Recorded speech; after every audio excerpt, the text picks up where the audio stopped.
How's it going, everyone? We are live, and I would just like to welcome everybody. And we just have two people watching right now, but we're just gonna get it started early. I already spoke with Walter and Matt about let's just get this done, get this out of the way. So, welcome everybody to Volume 4 for the Sci-Fi Society podcast live stream, and this is our second live stream, and we are working the kinks out. We're getting better at it and more adjusted. So if you guys already saw the thumbnail, we're gonna be talking about the films Mortal Kombat and Black Widow, and of course, always joining me are my homies, my brothers from another from my brothers, straight up homies, man. Walter Lavelle Ross, aka Jedi Grant Bell, and Matt Jacobson, aka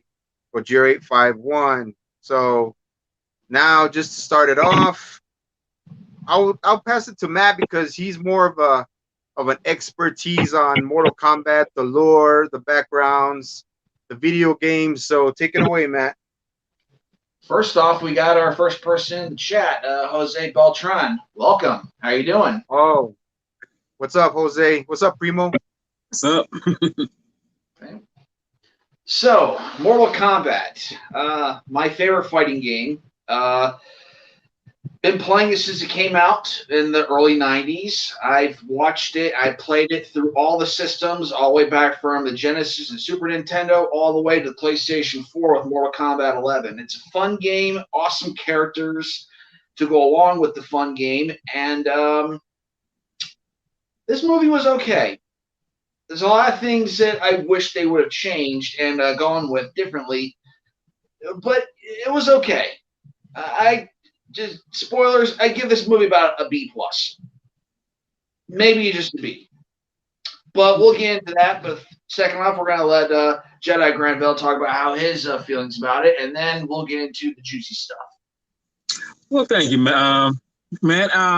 Yeah, I'm kind of the same way. I mean, now I'm not a aficionado when it comes to Mortal Kombat, but I do know of the game. I know of the master there. No, I know the game and everything, but when I heard that it was made into a movie back in '95, it was like, it was pretty decent. It's okay. This movie, yeah, I could say it was roughly, pretty well done.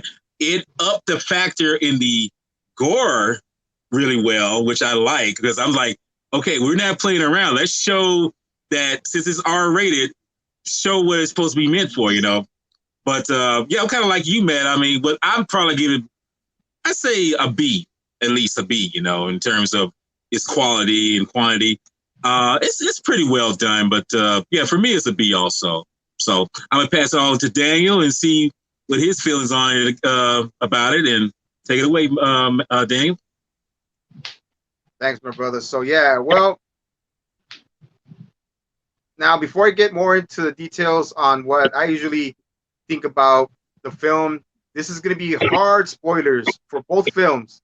For us, if you guys haven't seen Mortal Kombat 2021 or the Black Widow 2021 yet, and I know it just came out, you're watching at your own risk. If you guys do not want spoilers, I would say just hold off on this podcast live stream to movies first. But besides that, this movie, like Matt was saying, this movie could have been a little bit better. They kind of went the direction that I wasn't really following yet. But I mean, some of the actors and the characters that were portrayed and the modern looks they were going with, which I did enjoy. I did enjoy a lot of the makeup and the designs of the costumes. They went with a modern take from the most modern video games of Mortal Kombat, and that was, to me, that was a plus. I did really enjoy their costumes, makeup, some of the practical effects, and they did go hard on CGI, but I did like the authenticity of the martial arts, the choreography. I mean, like I said it before, Max Wang as Kung Lao, for me, stole the show, and Kano, man, the guy that I forgot his name, the guy that played Kano, man, he also stole the show from that movie, and he made that movie fun. And just so I can get into more of the information, it was I'll just start off with the cast, and the cast was, of course, Louise Tan as Cole Young, Jessica McNamee as Sonya Blade, Josh Lawson as Kano, uh, the legendary Joe Taslim as Bihan Sub-Zero, Makad Brooks as Jax, and let me see who else.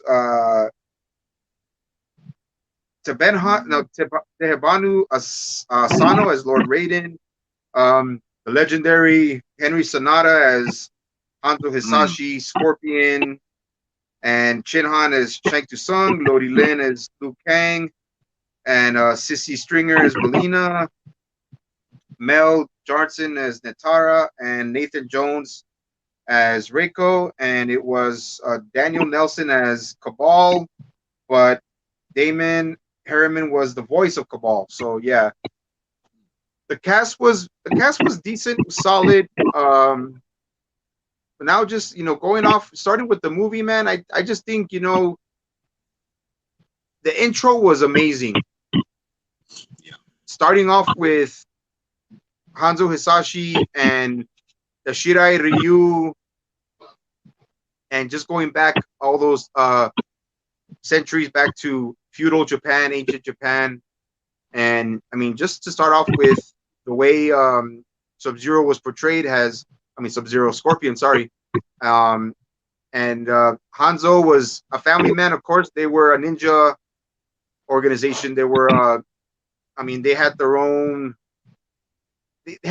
crew, their own clan, and it was great that they implemented that into the story as far as going with Hanzo Hisashi. And I mean, they didn't waste no time. They went straight for battles. They went straight for drama. And then Bihan coming in, Joe not what do you call it, Joe Taslim as Sub-Zero, and the battles were just the beginning of the film, and the opening was great, man. The battles, Scorpion getting down on using the harpoon, the legendary harpoon, which goes back all the way to Mortal Kombat 1. And I mean, it was just awesome, man. I mean, you can't get enough from Henry Sonata as Sub-Zero. I mean, as a Scorpion. I mean, it was just totally. He played the part well. They both did a great job. Bihan, Sub-Zero, showing that how vicious and how ruthless he was as he froze and ended up killing Hanzo Hisashi's wife and his son. The wife got the chance to secure and hide their, I guess it was her daughter, put her in some kind of small little containment where she can be hidden, they can't find her. And of course, Sub-Zero using his legendary frost attacks, the frost power that he possesses, and then the battle at the end where Scorpion and Sub-Zero just go at it, man, and it was crazy, man. It was a great opening fight, and Bihan, of course, did have the upper hand because he already, for some reason, had that superhuman ability to use just insane cold as a weapon. So that's, to me, was what just gave him the advantage over Hanzo Hisashi in that battle. And I mean, as far as that goes, the opening was great. Raiden shows up, looks at Hanzo Hisashi just before he fades away into the nether realm, and finding his daughter holding on to that blade, which they called the blade of Hanzo Hisashi. So yeah, it was a great opening, man, and I'll just leave it at that. I'll pass it on to Jedi Grant Bell so we can give everybody his take on the opening, and then from there we'll get to Gojira 851. So take it away, Walter. All right, appreciate it. That's the thing about this, it's funny how you take a genre and you can change it up somewhat. And I was kind of appreciative of knowing that, they took, Scorpion's, character arc right there and show that he's a peaceful man, he's living in, Japan, ancient Japan and everything. And he's a peaceful man. And what you see is, he pretty much buries what he was.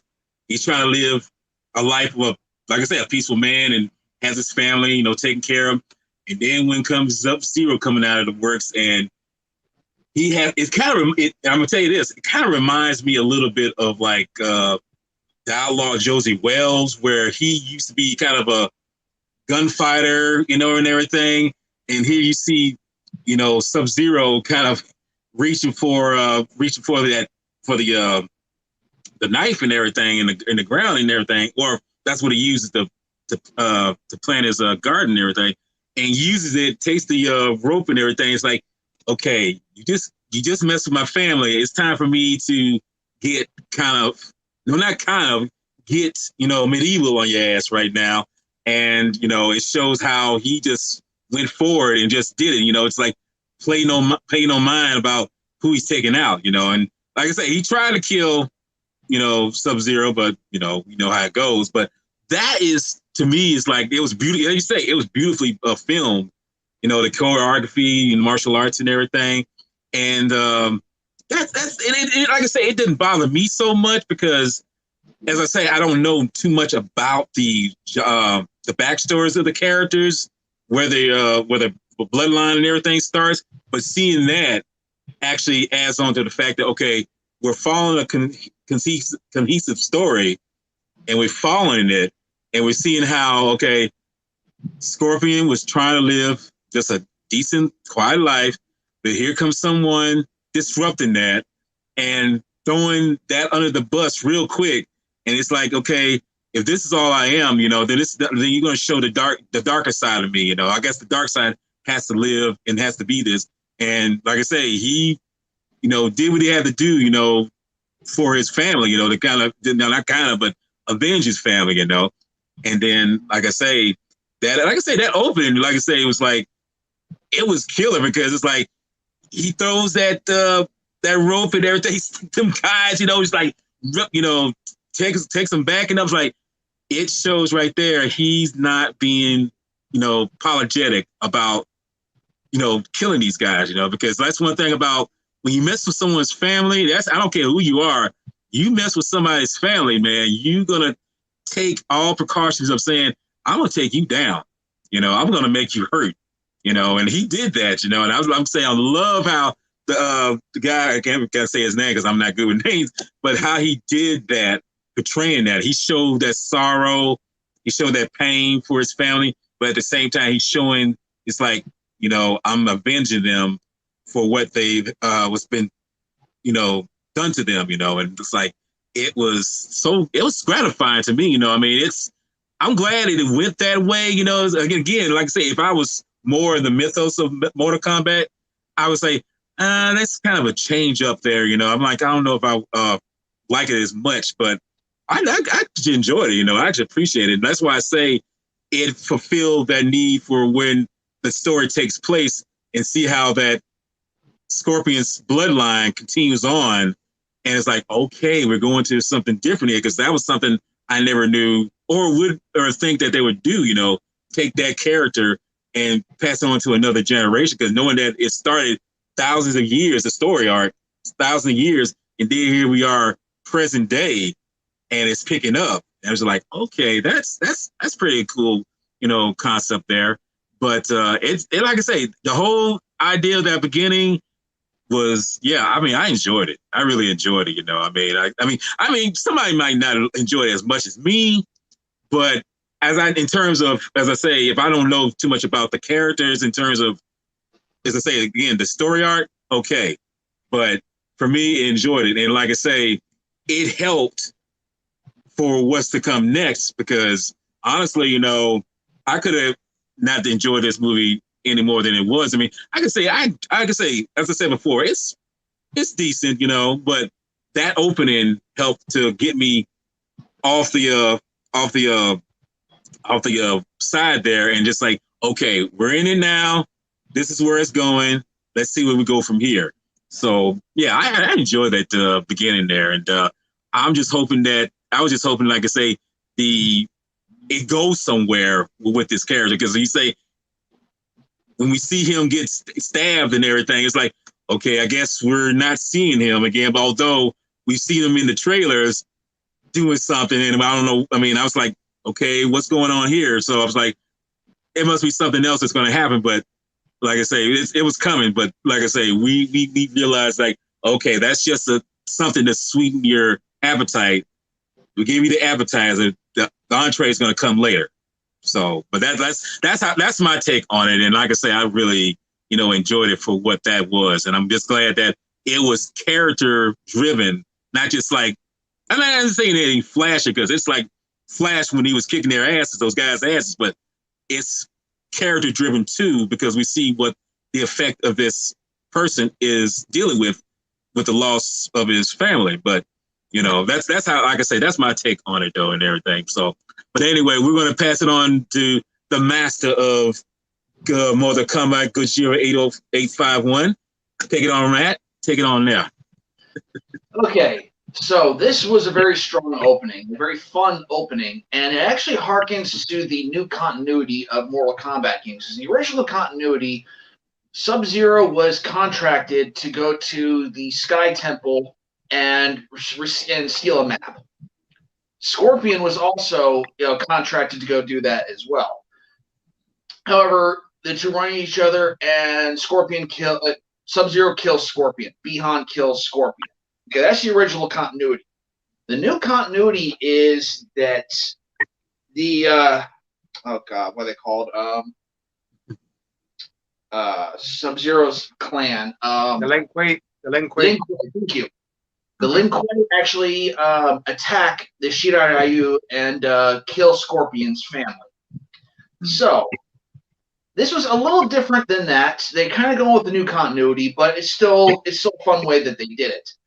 So when Bihan comes and kills the family, a little later on we'll get into a spoiler, but it's not really supposed to be Bihan doing that. There's actually supposed to be something else going on, but they're doing something different in this film. And I understand they want to do something different, but that kind of cuts out another bigger character for a future film. Maybe they're not planning on using this character, but we'll get into that a little later on. So Hanzo goes to do his thing, and he's getting water for the family, and Bihan and Lin Kuei attack. Scorpion comes back and finds his family dead. That's no good. So there's actually a fighting technique that Hideyuki Sanada he was in The Last Samurai as Ujio. So his swordsmanship is shown off a little later on. However, there's this technique that they gave Scorpion finally in the Mortal Kombat games, in Mortal Kombat 11. It's the rope dart technique, where you can actually fight with the spear, the harpoon, on the end of the chain. It's actually called Johyu in Japanese. It's probably butchered the way how I just said it. I'm sorry, but it's kind of they let Scorpion do that crap. Hanzo do that in this film, and it's a very practical. However, it's a very hard technique to learn. For pretty much using the dart, in killing people around you and defending yourself, controlling larger areas, and then coming out on top. It's a technique you can use in the game as well, and that's a really cool thing that they did. So then when Hanzo goes and he fights Bihan, and I love how they have like this rivalry, that they know who each other are. However, Bihan has accepted his cryomancy powers, which is specifically to his family. He has a younger brother who actually learned how to do this as well. Not everyone in Lin Kuei is a cryomancer, but he and his brother are, and it makes him extremely dangerous, extremely deadly in the Mortal Kombat universe. So when they battle, and Hanzo's just a man at this point, and he just can't keep up with Bihan, unfortunately. But however, he does give him a pretty gnarly scar on his face, which we'll get into a little later. And it's an awesome fight sequence, and pretty much Bihan starts, torturing him, with all the different stabs, and then leaves him for dead. Scorpion, not knowing if all of his family is dead, falls to the ground and drifts off to the Nether Realm. As he's drifting off to the Nether Realm, a storm kicks up, and we're introduced to Lord Raiden, protector of Earthrealm. And a lot of people have, picked on Lord Raiden over the years. He's the god of thunder and lightning. He's protector of Earthrealm. Why doesn't he just come down and zap everyone? In this movie, yeah, kind of. I understand why, but then again, not as well. Later in the film, I understand. Here, it's just a fight between two assassins. There's no Mortal Kombat. Raiden is not allowed to interfere with Mortal Kombat. He can interfere with normal, yeah, he can interfere with like normal things, but then again, that's kind of loosely placed as well. So it's an awesome opening, and it moves into the opening credits, and we get introduced to our main character of the film, Cole Young, a brand new character, specifically for this film and the films going forward. And then they show him as a okay fighter, but not really the best of fighter. And as far as Mortal Kombat is concerned, I could see any other character, wiping the floor with them. But they introduce a new type of power that all of these characters can have, something that's not in the Mortal Kombat games. Because the thing about Mortal Kombat is it's people from Earth defending what's theirs. They don't need an extra, superpower to, protect themselves or protect Earth. But I'm going to leave it there, and I'm going to get right back to the Sci-Fi Century, and we can move on from there. Yeah, thanks, Matt. And now, just like you said, I don't know what they were thinking bringing in this Cole Young guy and them implementing mixed martial arts into Mortal Kombat. But I mean, it's called Mortal Kombat, and Mortal Kombat is based off of traditional martial arts. So now I can see why they went with. Go ahead. It's actually based off of the film Enter the Dragon and one other film and Carpenter film. Trouble in Little China. Trouble in Little China. Showdown in Little China. No. Yeah. Trouble in Little China. Yeah, it's based off of those, and it's like a tournament kind of thing, but with gods and stuff. So that's what actually is based off of. But Enter the Dragon mostly, and yeah, and of course Bloodsport as well. It was based off of that originally as well. And the whole tournament thing, it wasn't really a mixed martial arts. It was more of like another type of martial arts, hand to hand, not really grappling. But Sci-Fi Century, I cut you off. I'm sorry. I just want to throw a little tidbit. No, that's fine. I mean, like I said, you know more about the lore. You know more about the lore, and deeper information on Mortal Kombat. So hey, anything you tell me, anything you add, man, I'm gonna soak it up. So yeah, thanks. I appreciate that. So okay, so now it makes sense that it was based off of Enter the Dragon, Bloodsport, the Kumite, the tournament style of brutal underground fighting back in the day. And yeah, that's what I mean. But also what I meant is that since MMA MMA is not that old of a sport. MMA still, it's not in its infancy anymore like it was maybe 10, 15 years ago. But like now, I mean, now MMA is big. Now MMA is a big thing. So I could see why they added MMA, and they added the story as far as Cole Young being. Actually, Cole Young was already a past champion. He's just he's an over the hill former fighter that doesn't have what he used to have. It's not the fighter he used to be, and he's just trying to make ends meet doing underground pro fights that are still sanctioned, making $200, a fight, which is fucking insane. And his family, he's very close to his family. His wife, his daughter is his corner man, which is freaking insane also. And yeah, I mean, it's just going from there. He loses. That's where McCad Brooks' character Jax comes in, and I mean, Jax actually wasn't introduced into Mortal Kombat until Mortal Kombat 2 back in the day, Mortal Kombat 2. So yeah, McCad Brooks is really he has the look for Jax. Jax is always a really big guy, athletic guy, and he's watching Cole Young's fight and everything, and notices that Cole Young has the tattoo. And this is another thing that I'll add. Each fighter that is chosen for the Mortal Kombat tournament has or is born with a marking, which is the dragon. It's basically the Mortal Kombat dragon symbol. And they all have it. Those that are chosen. So he goes looking and knows that he goes. Jax goes looking for um Cole and tells him, you know what, this and that. They're about to grub down. They're about to eat at a restaurant, and Sub Zero makes an appearance and uses what Matt was talking about, what cryomancy or something like that, and Yep. starts bringing down snow, starts using the cold as a weapon to try to take out Cole Young, and it seems that Sub Zero's plan is to take out all of these chosen fighters from the tournament. So yeah, they start running.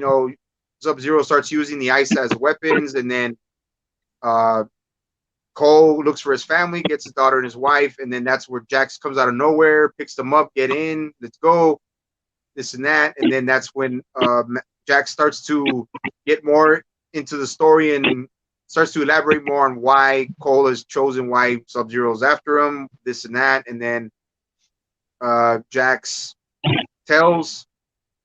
tries to hold off Sub Zero so he won't get to Cole. So he gets off of the SUV, tells Cole to go for this address, go meet up Sonya, and then Jax will hold off Sub Zero, tries to take out Sub Zero himself, which was a big mistake, a very big mistake. So Sub Zero just starts, toying with Jax, luring him into a building. Jax follows them. They start battling. They do a one-on-one fight.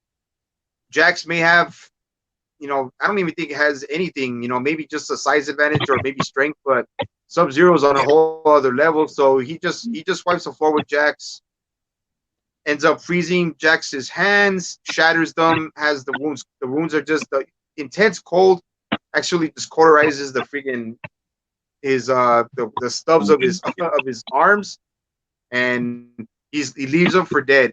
So that's when Cole ends up finding Sonya Blade, goes to the address that they told him about, and I don't know if Cole did. I think he ended up taking his family to their home, and then he went with Sonya Blade solo, and he finds Sonya Blade, and Sonya starts giving him more of an insight on what the hell happened. Where's Jax? Said, yeah, he was holding up Sub-Zero, trying to save me and my family, so he told me to come here, the address that he gave me. So yeah, and from there, that's where Cole and Sonya start having a conversation about why Sonya's looking into this weird phenomenon of these fighters having markings and this history on a tournament called Mortal Kombat. And I'll leave the story there, and I'll pass it on to actually to Matt first, so he'll give more of detailed information on what I just spoke about as far as meeting Cole Young, and then we'll get to Walter Lavelle Ross after that. So take it away, Matt. All right, so Sub-Zero is actually working for Shang Tsung, which is from Outworld, and they want to invade Earthrealm and conquer it with Mortal Kombat. But however, he wants to actually do it before, because if he does it before, then they don't have to worry about the rules and everything. They want to pretty much jump everybody and kill them, and then make Earthrealm ready for the taking for their master Shao Kahn. However, Earthrealm is a little more, better equipped than they thought, and we have Jax actually working with Sonya Blade, picking up Cole, and then we have Sub-Zero doing his thing. And shout out to 2021 and the way how computer graphics has come along, because if this was the 90s, now I'm not trying to shit on the 90s film. I love the 95 film. Paul W.S. Anderson, he did an outstanding job. Awesome film. It's beat for beat pretty much what the first Mortal Kombat game was. But the CG sucked. I don't think we can argue. The CG sucked. Okay. Now we have more updated and better CG now. We can really show off what these characters can really do in these areas where they fight in. There's nothing wrong with practical effects. Practical effects, I think, are top-notch in the original film. But like when you look at Reptile or you look at the ice stuff, you can tell it's not real. This looks real. This looks like the dude really is growing ice and throwing it at you. This guy looks like he's really making all the air, all the water in the air actually turn to snow and then bring it into hail and trying to attack people with it. Now, as far as him doing that, I think he could have done it a little more efficiently as a ninja. And as the design of Sub-Zero, it's a cool design. However, I wish there was more blue in his costume because he looks like Noob Saibot. Now, Bihan must become Noob Saibot in the future. That's the future. Right now, he's Sub-Zero. I would have liked to see a little more blue in his costume. And when the two are fighting, Sub-Zero, well, fighting is being generous. When Sub-Zero is toying around with Jax, not only can you see in the background someone spray painted down forward high punch, that's Sub-Zero's ice ball in the game, but also after he blows off Jax's arms, which by the way has happened in a multitude of ways. In the original continuity, they're just robotic enhancements, over his regular arms to make him stronger. Okay. In the new continuity, the character Ermac actually blows his arms off with his soul power. Oh, okay. Wow. In this continuity, Sub-Zero freezes his arms, shatters them, cauterizes the wounds, and it's an interesting, set of developments. I don't really have a problem with that. But one last thing that I saw about this was when he throws him off the side and he lands on the ground, he bounces off like this big stone that has a bunch of rebar sticking out. It looks like the pit from Mortal Kombat 1. So it kind of looks like it. You think he's going to fall on the spikes, but thankfully he misses all of them, and then the fight ends. Sub-Zero doesn't really try to go after Cole after this, which is odd, but, And then we move on to where he meets with Sonya. And I think she's awesome. The woman they got to portray Sonya in this film, Jessica McNamee. Awesome. Yeah. She did an awesome job as Sonya. And later in the film, I don't mean to really go forward too far, but it shows her beating up multiple characters. And I've heard criticism online, oh, she can't do that. Who does she think she is? She's Sonya Blade. Okay, she's like special forces trained, hand-to-hand combat, weapons combat. Sonya Blade's always been a badass in Mortal Kombat. So when she's kicking the crap out of people, I can believe it, immediately when I first see it. I didn't question that. But if she was like beating up guys like Shao Kahn, then I'd probably be like, all right, foul on that. But anyway, she's an awesome character, and she does an awesome job as Sonya. And then they start talking about the Mortal Kombat tournament, like you were saying, and they try to play off like how the combat is spelled with a K rather than a C. It's actually funny. They actually had that in a press meeting when they were actually developing the first Mortal Kombat, and someone actually put the K in front of combat to make it stand out more. And someone working there actually was like, "Hey, you spelled it wrong." And then they repeated that in this film. So as something that seems to be really annoying, they actually did that in real life as well. So it's a fun little callback to the original Mortal Kombat. And then we meet Kano. Probably the funnest character in the film. Yeah. And, Yep. He's just a shit-eating pain in the ass. However, he gets so much done in this movie, and it's kind of annoying he gets so much done. And you guys mind if I keep going and talk about one of my other favorite characters, or do you want to take it from here, Walt? I mean, you're doing well. I mean, it's like I was going to say. I know he wants to talk about it.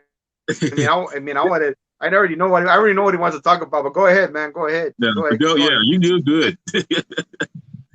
So Shang Tsung says, send the Saurian to fight them. Now, the Saurian race is Reptile, the character Reptile, who was originally a bonus fighter in Mortal Kombat 1, where you had to do a whole bunch of fun stuff to have to fight him. And one of the coolest characters. He was in Mortal Kombat 2. He's pretty much Scorpion, Sub-Zero, and another character mixed in together, and he's a fun character. Well, they have him in this film, but they decided to use his more reptilian form. He doesn't look like the reptile that I really liked, and I'm a fanboy, and I'm going to sound like a child saying this, but this is not my reptile. Okay? I did not like this portrayal of Reptile. And, Reptile's supposed to be smart. He's supposed to be able to talk. He's supposed to be, of his own, abilities. And they just turned him into a goofy-looking dinosaur-looking thing. And he gets taken out, and it is confirmed that it is Reptile because there's a deleted scene where another character talks to Shang Tsung and says, Reptile has been killed. So it is Reptile.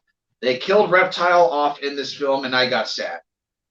All right, I'm going to stop right there. And Jedi Granville, take it from there. Oh, by the way, Kano's the one that kills him. So when I said before, like, Kano's the only one that gets stuff done in this movie, that's pretty sure I'm talking about. But then again, Sci-Fi Century, someone else gets something done a lot better than that. So I'll let you have that one. All right, cool. Well, go ahead, Jedi Granville, man. I'll kind of make it quick, but I mean, it's it's funny because I'm just like, yeah, that's the thing, Remember I said character, yeah, Cole. Because see, I didn't know if Cole was a character in the mythos of Mortal Kombat or not, but you find out, he's additional, something made up and everything, and that's the thing that I liked about this character, Cole. He really is a father, he's a family man. And it's maybe, now that I think about it, it shows that he's kind of following the tradition. And I ain't gonna say it's the tradition, but he's following in the sense of being a good family man, and like you say, somebody mentioned to him, why are you doing these underground fights and everything? Why are you doing these things? It's like you could be doing something way better, but for him, I guess that's his low, or that's how he thinks of himself, And even his daughter brings this out, when they're at the in the restaurant, but just before Sub-Zero comes and tries to take him out. But yeah, it's funny because I just think myself like, wow, Cole is, he's got this potential. But it's like he's not really bringing it out, And as we mentioned before, these markings on these people, they're only given to those who have earned it. This is kind of weird. When you hear about the markings on them, it's like they're born with them, but it's like they have to been earned at the same time, And it's funny to me because it's like. The fact that we're showing this arc with him being a family man, but I'm like, where's it going to go? And in a way, it does go somewhere, So when when Sonya Blade, has to take him and hide him away from Sub-Zero and everything, and she explains certain things about this Mortal Kombat thing and everything, it's like I say, her character, you think like, is they just going to put her in here just to add on, as I say, just to fill in the blanks or something like, no, she has a good character arc too, because she has to actually earn, because that's what's weird about this movie. Is it Kano? Well, the white dude, I'm messing his name up, but he earns the marking for Mortal Kombat, but she doesn't. And that kind of struck me kind of funny because it's like, now, why would this asshole get this marking besides her? She seems more, as I say, more earnest of this, but he gets it but way before her. And it's just weird to me, And it's just, like I say, it's crazy, But yeah, as you mentioned too, Matt, about reptiles, like that's Reptile, It's like, I'm like, okay, I'm like, all right. I mean, I'll go with it, but I'm just like, but in the end, though, I realize like whatever they bring out, I just got to follow suit with it. And I'm just like, okay, but no, in the end, though, I'm saying to myself, the action takes place. And then, like I say, whatever happens next, it's more character driven for me. And I'm glad at that. But yeah, it's something. It makes you question about why certain people have this for them instead of these individuals. Because it's like, as I said, Sonya Blade doesn't have this marking, but Kino does. It's like, what is with that? I mean, I don't get that. But it leads to something, which is a good thing. But no, it's just crazy because I think to myself, it's like, it's wow how they're going with this, and then when they finally go travel, I mean, I won't tell too much, but when they finally go traveling to where the Outworld. out of this place where Mortal Kombat is taking place, it's like, okay, we're going here, it's going to be doing this, and it's just like, okay, I'm like, because that's what I've been waiting for. I'm pretty sure, like anybody, that's what we're waiting for. Where is this going to get up and go and do what it's supposed to do? And it's like, okay, I'm seeing where we're going with this. So, but now I won't talk too much about it more because, like I say, I can talk all game because, like I say, I'm not so much, as I say, hands on knowing how much these characters are. But we'll get to that. But I'll pass it on back to Sci Fi Sciciety on this, and you go ahead, Daniel. Thanks, brother. Yeah, I mean, now just you guys both gave good valid points on the film, and it's of course with Matt being one. It's Reptile is also one of my favorite Mortal Kombat characters, not just because it's Reptile in reference to, of course, Godzilla, who's one of my favorite, characters of all time. It's just that Reptile was so unique at first because he had, like Matt was saying, he had the powers of Scorpion and Sub-Zero put together. But then after Mortal Kombat 1 and Mortal Kombat 2, he was made into his own character. So he was made into his own character, given he still had the ninja garb, and he was still reptilian in nature, but his moves became different. He still had some similarities, but he pretty much became the creators for Mortal Kombat pretty much made him his own character, which was great. And adding, and then what Walter, what you were saying, as Cole being a family man, trying to do better for family, try to take care of his family, protect his family. That's also, that also makes a lot of sense. But getting back to Reptile, before we get to, going towards Outworld now, or looking for Raiden's Temple. Yeah, no, Raiden's Temple first. Outworld is, Outworld, and we'll get to that later. But yeah, so getting back to Reptile and then meeting Kano. Man, not only was Kano comic relief, man, but he had so many one-liners that fucking were hilarious. Somewhat stupid hilarious, but like still hilarious, man. And I mean, just the stuff that he said, he's always on Sonya Blade's case. He's always dogging on her in some sort of way, shape, or form, man. They can't stand each other. Like it's a genuine hatred for each other. And Kano got his marking by killing somebody from behind. He just got it by killing somebody from behind. He slit somebody's throat from behind. So that's how he got it. So, he didn't even know what the fuck it was. The marking was until Sonya told him about what it was. And then, yeah, so, I mean, but Kano, man, and then, see, what I did like about Reptile in this film, it took 3 people to take him out. It took 3 people to take out Reptile. Yeah. And that's like, and then Reptile would have easily killed each one of them by himself. If they would have been by themselves alone, he could have easily took them out. And that's what I did. That's just my opinion, though. But I mean, his acid spit, of course, is always, his acid spit is always, dangerous, even in the video games. And the way he ripped Kano's face before Kano actually killed him. I mean, they were struggling, man. They were struggling with Reptiles, especially 2. There was 3 people, had to take out Reptile. So that's why I was like, man, I mean, I wish they would have gave Reptile more justice and give him more of the modern look that he has from like Mortal Kombat 10 and 11. And he's very stealthy. He's intelligent. He knows how to fight. He's got a great fighting background. He's quick. He's agile. He's strong. Everything.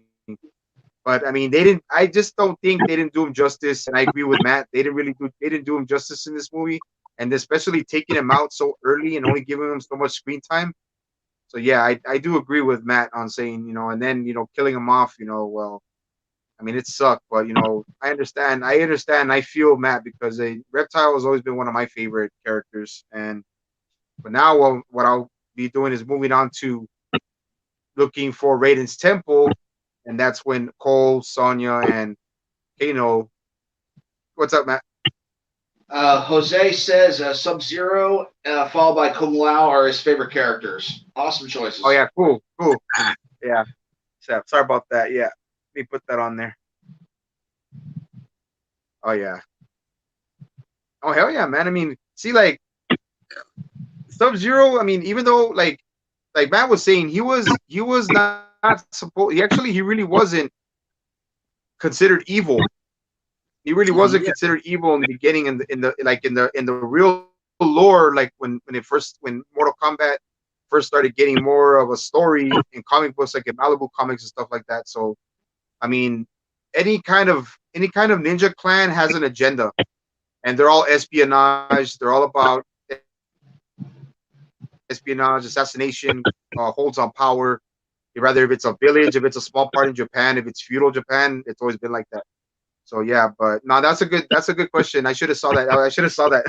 I apologize, Jose Pedron, my primo. I apologize, man. But yeah, so thanks for calling that out, Matt. And yeah, so getting to looking for Raiden's temple, and Sonya and Kano, man, are still at each other's throats, and Sonya she surely and easily shows that she's more superior to Kano. She ends up just really them. She ends up really toying with him. She shows him who's boss. Kano's mostly just all talk. Yeah, he's a mercenary, supposedly of the Black Dragon or whatever, and organization. It's an arms dealing organization, organized crime and all that. And she easily just wipes the floor with him, shows him that, you know what, I'm better. I'm a better fighter than you. I'm better trained than you. I've been through worse than you. Anybody could be an arms dealer. Anybody could be a drug dealer. Anybody can pull a freaking gun on somebody and blast them. Any dumbass with a trigger can do that. So she just shows that.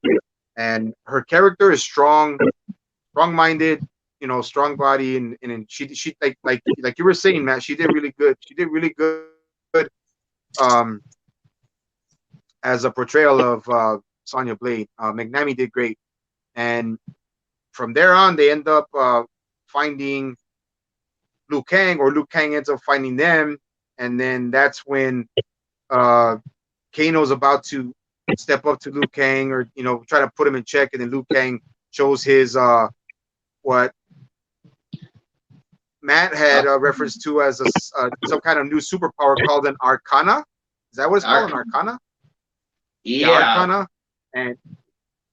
And yeah, Liu Kang throws a fireball, and Kano's like, "What the hell was that? This and that. What was that? This and that." And yeah, and then that's when Liu Kang shows him, takes him to the temple, gives him a little more briefing on what happened, who Raiden is, Lord Raiden, and more of an emphasis on what the tournament is. And then now, from there on, I'll pass it on to Matt, so Matt can get deeper into the information on, getting to Raiden's temple. So take it away, Matt.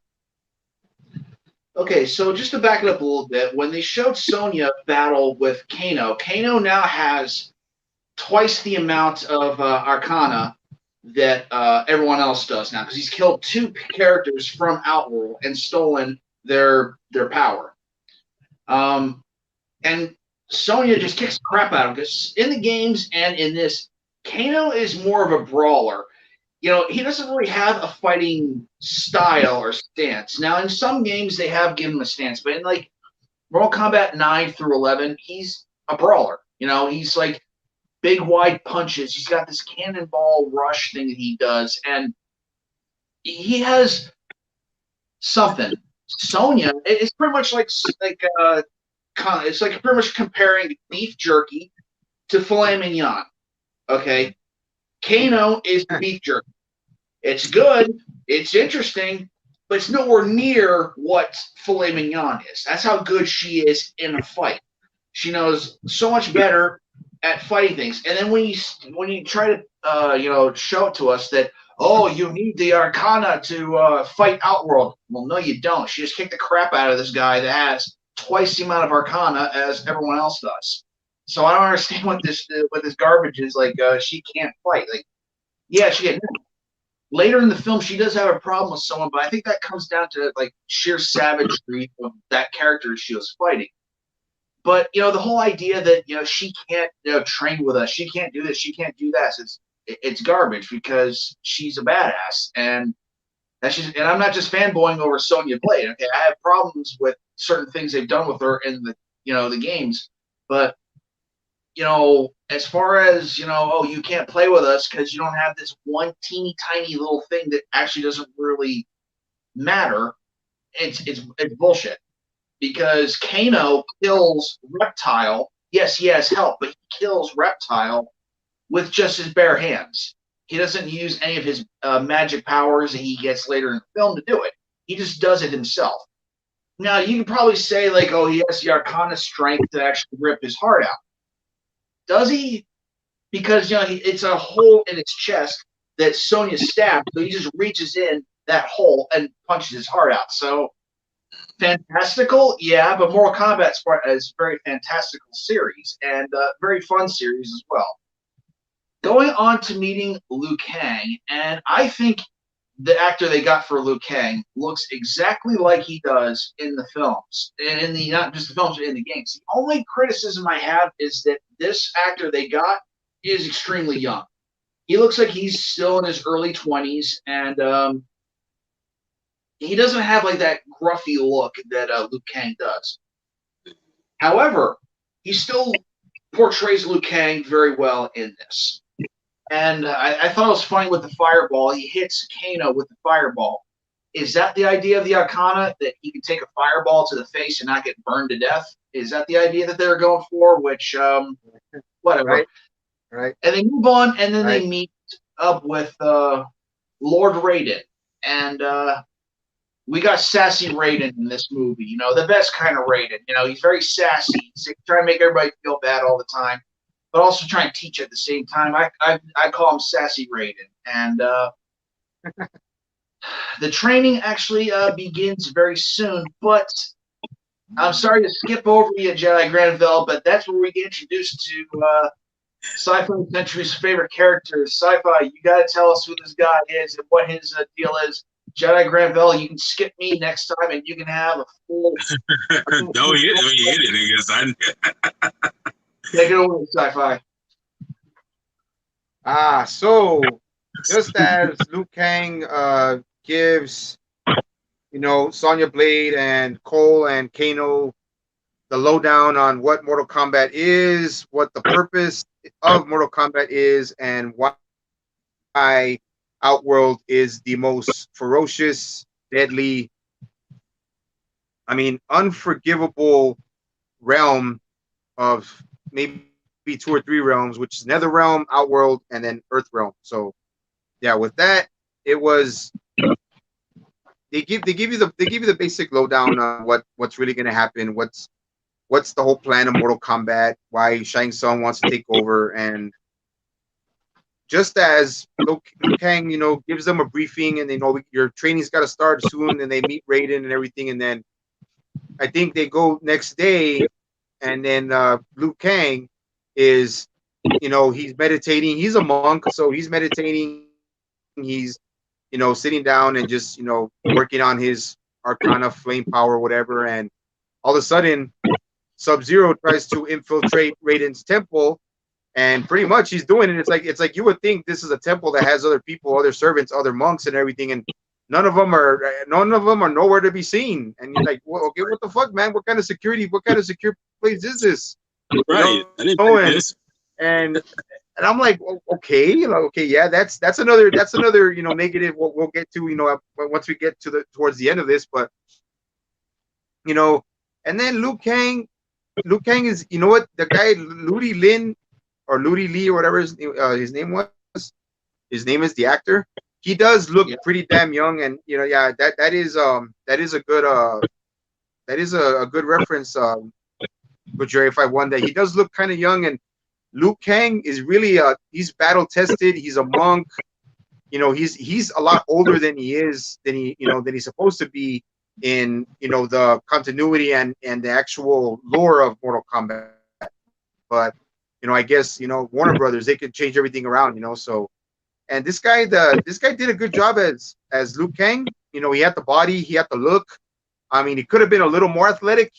He wasn't very martial arts savvy from what I see, because I'm very keen on martial arts, because I am myself, a martial artist. So it's like, but honestly, he could have been a little more athletic. But aside from that, what we're really gonna get to, what I want to get to, especially in this, man, Liu Kang tries to stop Sub-Zero from infiltrating Raiden's temple, and Sub-Zero is pretty much gonna wipe the floor with Liu Kang. And I was also disappointed that Liu Kang could have been a little stronger, a little bit more in tune with his fighting ability. Then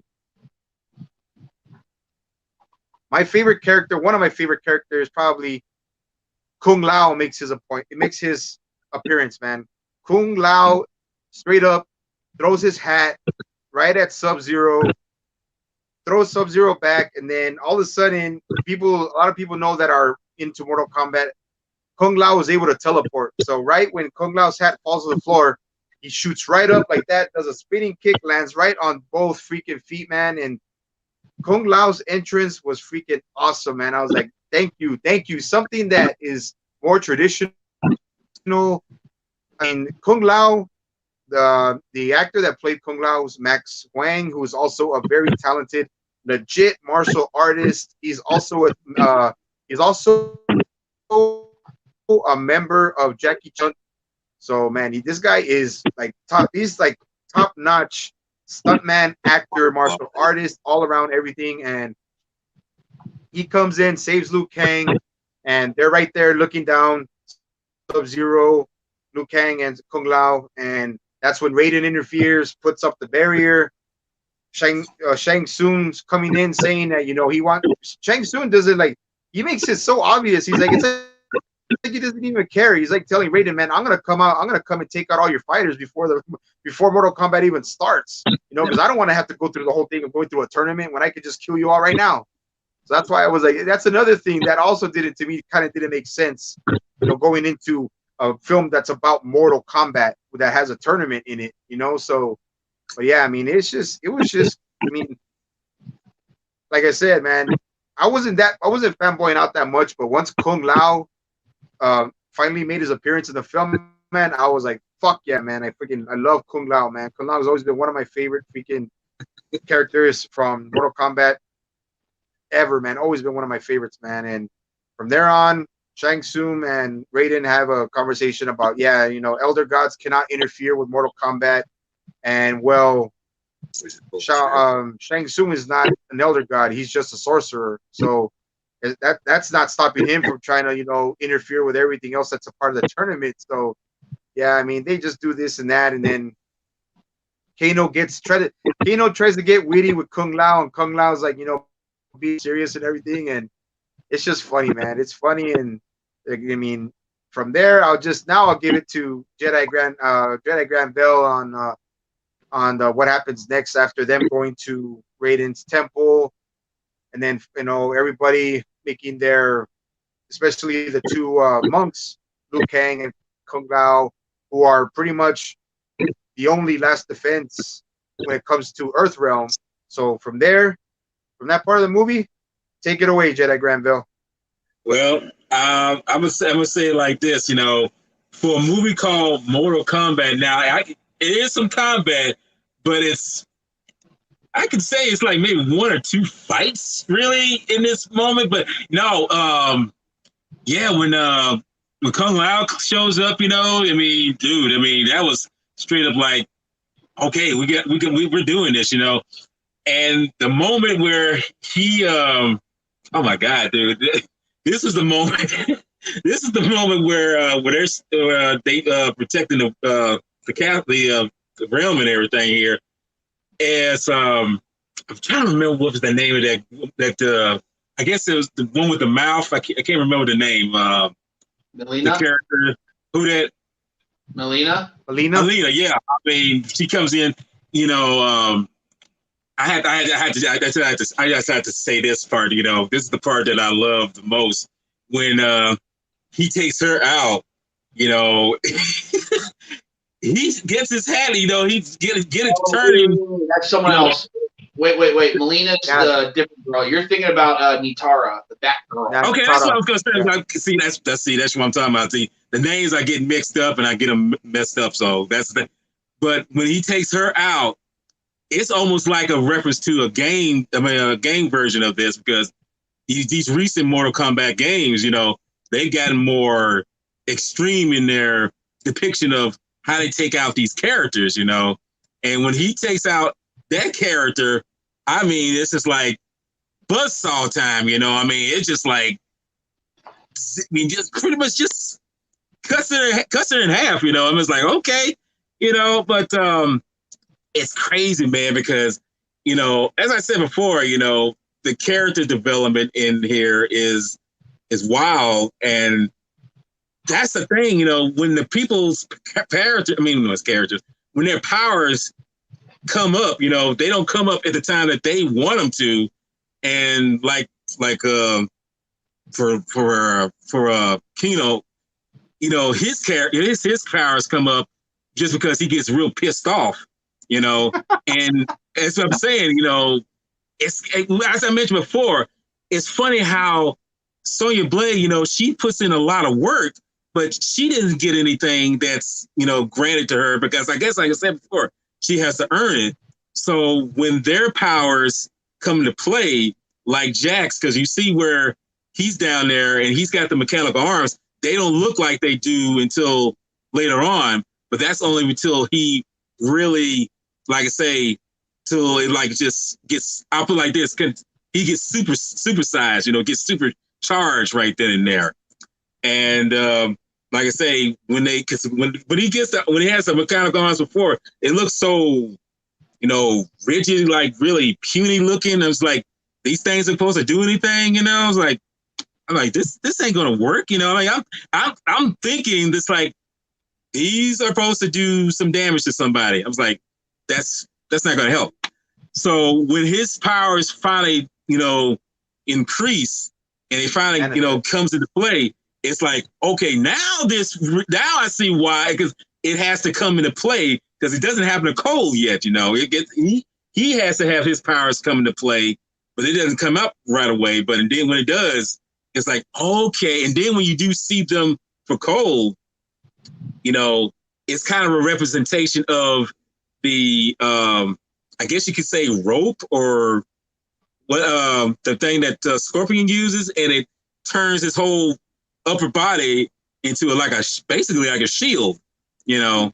And it's just like, oh God, you know, it's like I didn't realize this can do that. I guess I could say this is a character that's brand new and it's pretty much, you know, something made up, but it's a cool effect. It's a cool moment because it's like, okay, now his powers are coming into play, and now his powers are being brought to the forefront, and it's super badass because I'm like, well, what is his power? Because I was thinking like when his Kino's power kind of jumped into play, I was like, well, what's Cole's power going to do? What's it going to do? But when it does come up, I was like, oh, okay, now we're getting somewhere, you know.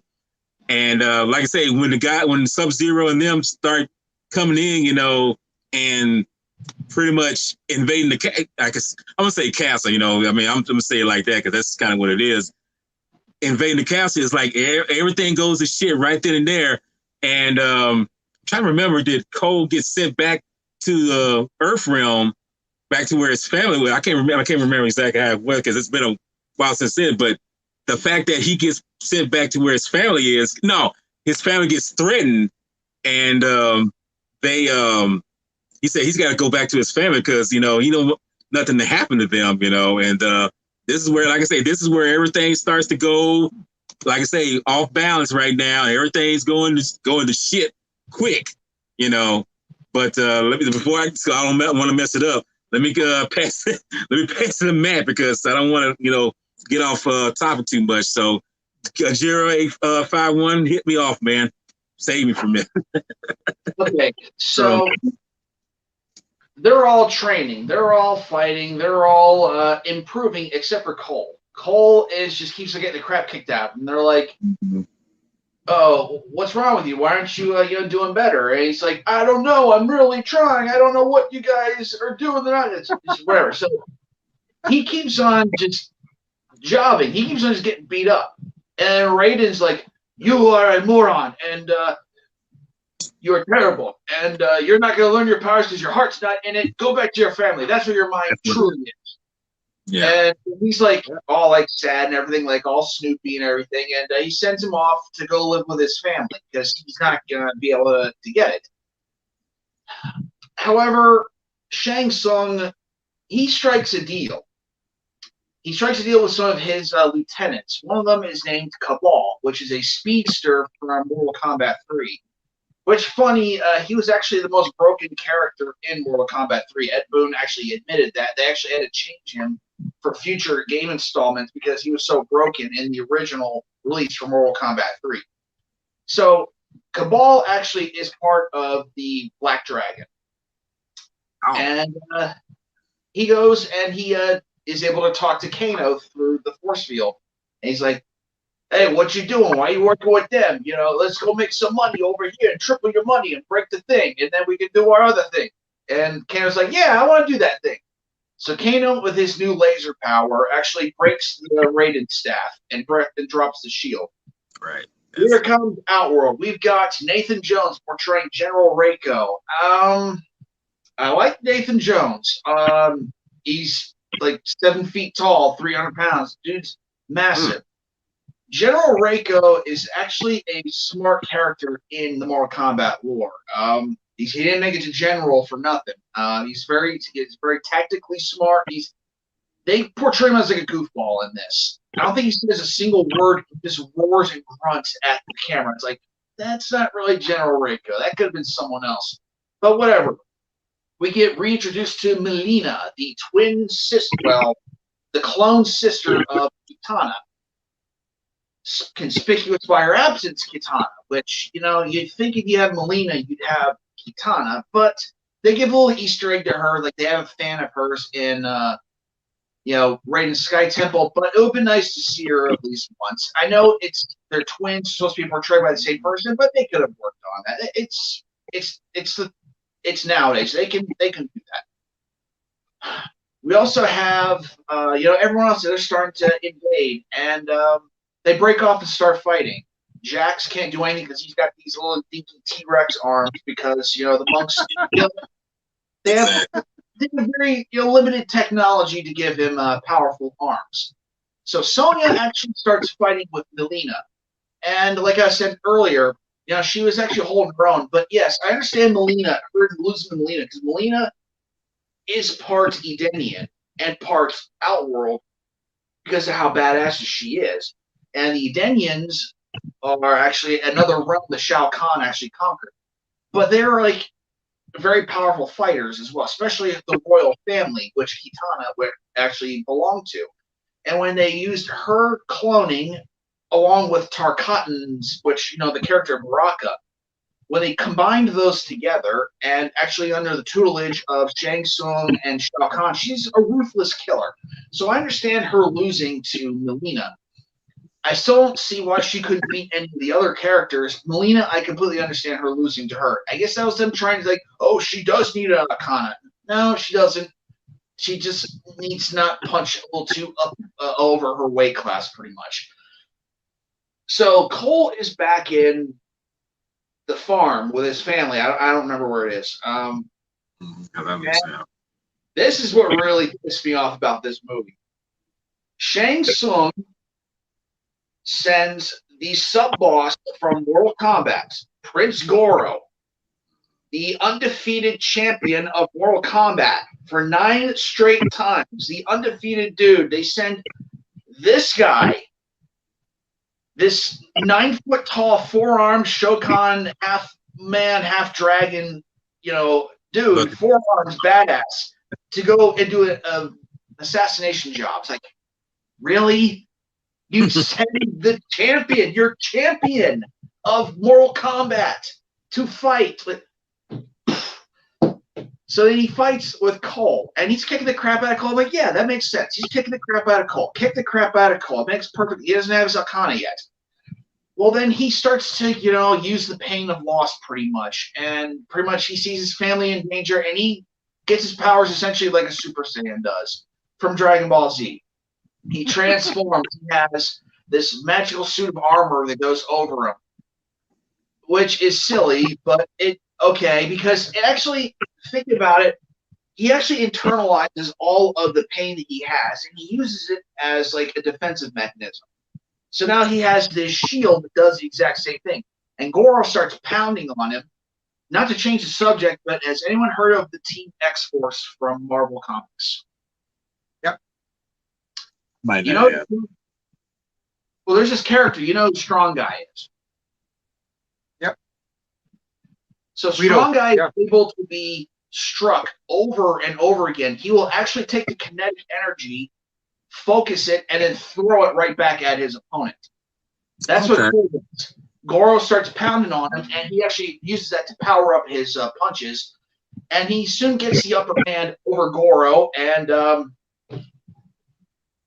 kills Goro. Goro is supposed to be a very important character in the Mortal Kombat tournament. He's supposed to be that last step before he fights Shang Tsung.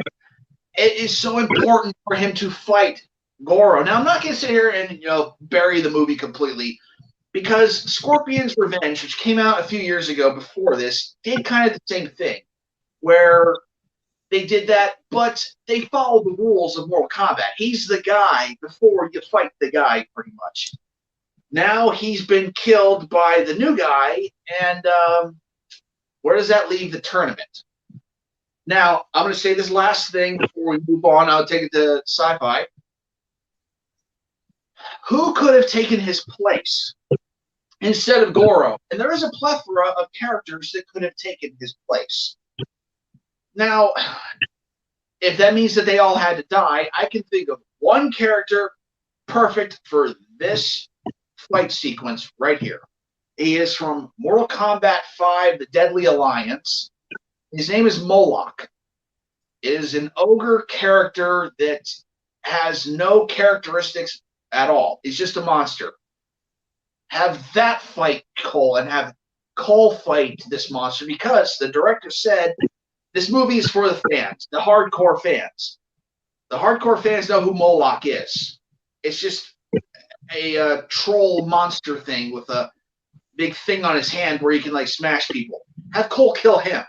Save Goro for later. Yeah. And now that I've gotten that out of my system, Sci-Fi. Well, yeah, man. I mean, I'll get to all. I'll leave off where Matt finished in a bit, but I just want to get to the dinner scene. I want to get to the dinner scene before that, and why? Because Kano totally takes over that fucking scene, man. Kano totally takes over that scene, and you fucking wushu wanker. Yeah. Yeah. I mean, go ahead and go play with your anal beads. Oh my God. Why don't you just shut up and pass me a fucking egg roll? And like I said, this is where his powers come into play quick. Yeah. Oh man, it was like, you want me to, I'm gonna take that sombrero off of you, shut up your ass, and you'll be fucking talking Spanish. Yeah. Oh man, when he called Kung Lao's hat a sombrero, I was like, oh my God, that was hilarious, dude. That was freaking hilarious, man. Why don't you take off that sombrero, shove it up your ass, and have you speaking Spanish? How about that, you fucking wushu wanker? Yeah. Dude. Yeah, but Kung Lao and Liu Kang were purposely taunting him to try to get that so-called power to come out. But they they didn't know. They were so naive that they didn't know that Kano was gonna flip and give Kano a price, man. He'll freaking take anything. That's how much of a scumbag douchebag he is, man. He's a piece of shit, dude. He's a low piece of shit. But that piece of shit took over that freaking part of that part of that scene, man. And he was one of my favorite parts of the film. And that's why I just had to throw that before we get to, pretty much the finale, man. And also going back to what Walter had talked about before I continue, when Natara, when Shang Tsung, they've already infiltrated Raiden's temple, and Shang Tsung summons Natara, who is a vampire-esque type of humanoid from Outworld, I guess. And Shang Tsung summons her, tries to take out Kung Lao, because Kung Lao's the only one really doing anything, man. Kung Lao's he's their main trump card. He's the only one that's really worth saving, and he's the most powerful one out of all of them, besides Cole, which but that to me that doesn't even make sense. But so Kung Lao is focusing his chi or whatever he's doing. Natara tries to take it from behind.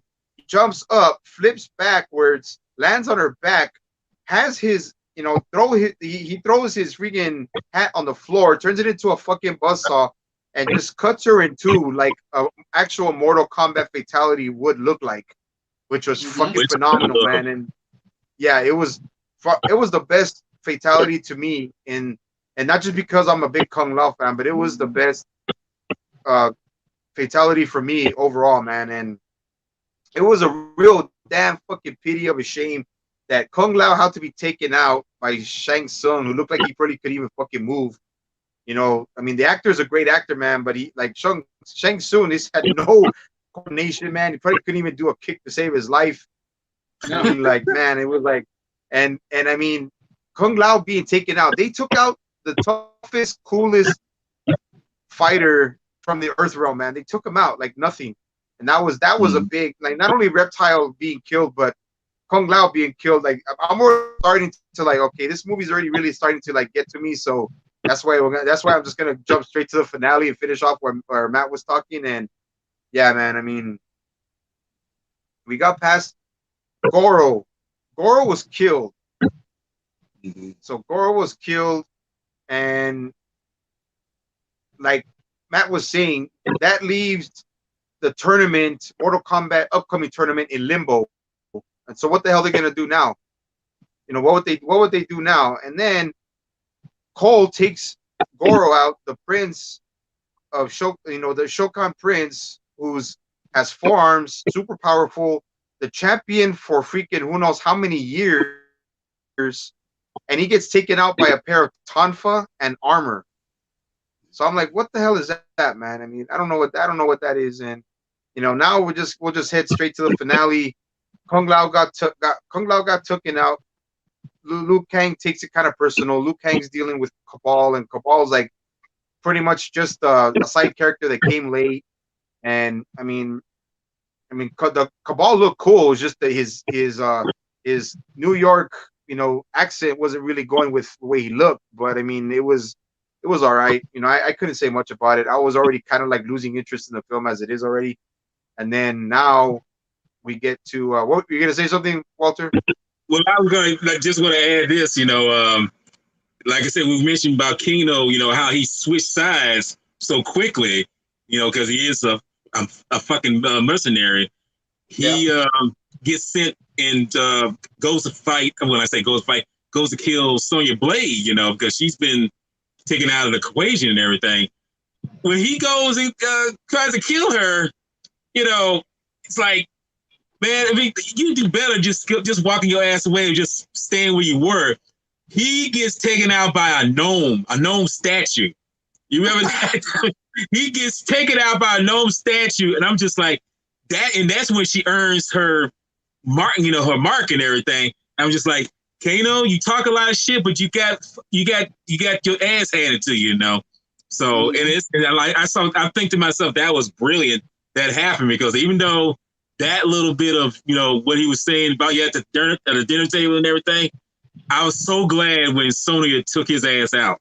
I was just like, thank you, because like I'm thinking, really, as I said before, character wise, I'm thinking like he's going to kind of stay with what the good side is, but as I've seen before, Kano's character is not exactly that.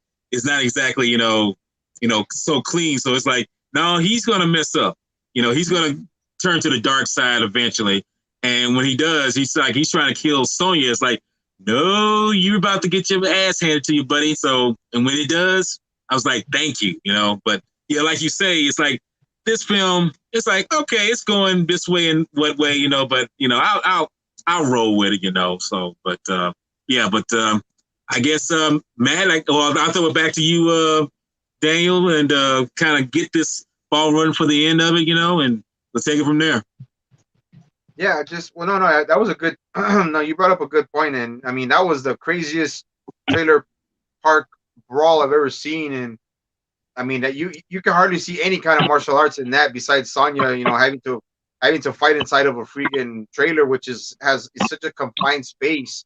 There's not much room to do anything, and she's using everything that's around that freaking trailer to freaking get her her advantage over Kano, man, and yeah, Kano being taken out. I mean, I like Kano as a character in the film. I mean, the actor that played Kano did his job, and he wanted you to hate Kano, and he actually made that really easy to do in the film, man. And what was his name? His name was Josh Lawson. Yeah, Josh Lawson played Kano, man, and he did a great job in portraying Kano, man. And like I said, and then now as we go to the finale, right now I'll leave it. Right now I'm just gonna give some more information, and I'll pass it on to Matt so he can finish it off. And yeah, man, I mean, Kano, they lose Kung Lao. Liu Kang's taking it hard.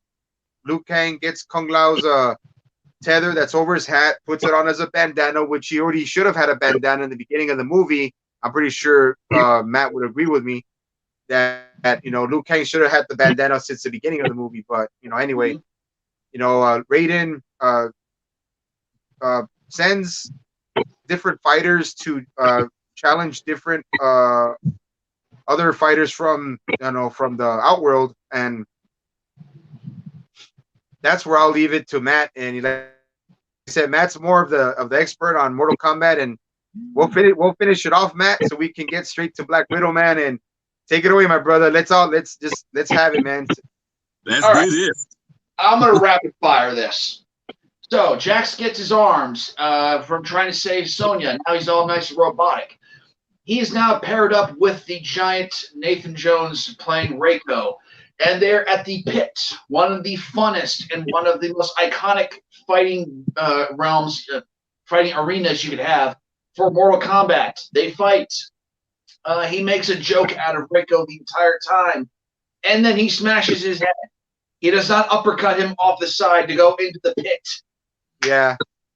Yeah, you had your chance. Yeah, man. That would be awesome.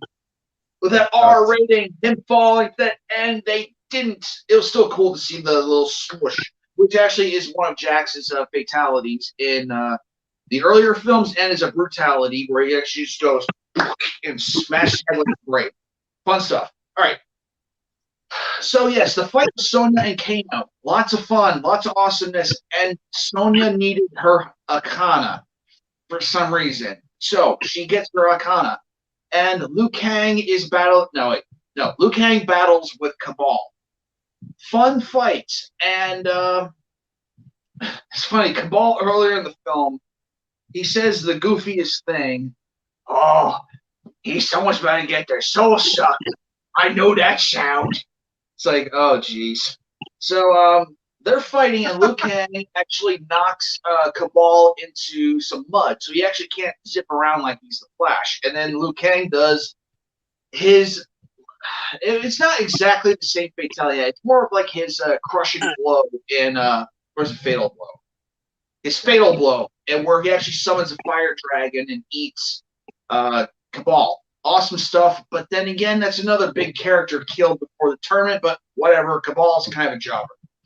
As Cole is battling with Mileena, one of the most important people that a lot of people really have in the Mortal Kombat franchise, he's not doing well against her. She's actually, crawling all over him. She actually extends her mouth and tries to use her Tarkatan side to kill Cole. Boom, here comes Sonya being zapped in, and she uses her energy rings that she learned from killing Kano and kills Mileena. Okay. Things seem to be wrapped up, however. They all agree Sub-Zero's too powerful. We got to take on Sub-Zero together. Sub-Zero shows up, and he has Cole's family trapped in ice, which annoys me a little bit because at the beginning of the movie, when he does this exact same thing to Hanzo's family, they die in seconds. Cole's family is in ice. I get the poetry. It's like poetry, everything that rhymes. He's in they're frozen in ice. They're fine. They're just pretty much in timeout. It's like, you'd think they would have frozen it. Whatever. They start fighting. Sub-Zero, of course, is kicking the crap out of Cole. Sub-Zero is pretty much like a Terminator in this. He cannot be stopped, okay, no matter what you do to him. He's hitting him. He's no-selling it. You're doing kicks. He no-selling. He's a badass.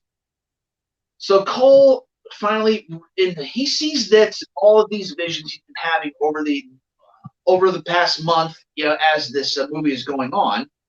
Raiden actually says, "You're actually a part of the Hazashi bloodline.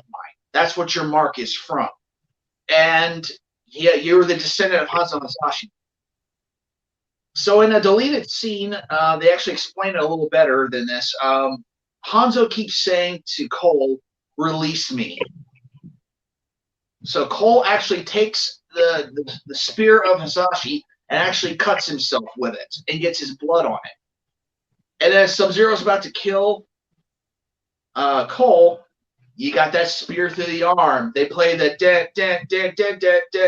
and get over here. Hanzo Hazashi is now Scorpion, and they begin battling. It is an epic fight these two have. Bihan, Sub-Zero, is actually taking on his later counterpart, Kuai Liang, creating weapons out of ice, in instants. These two are battling each other.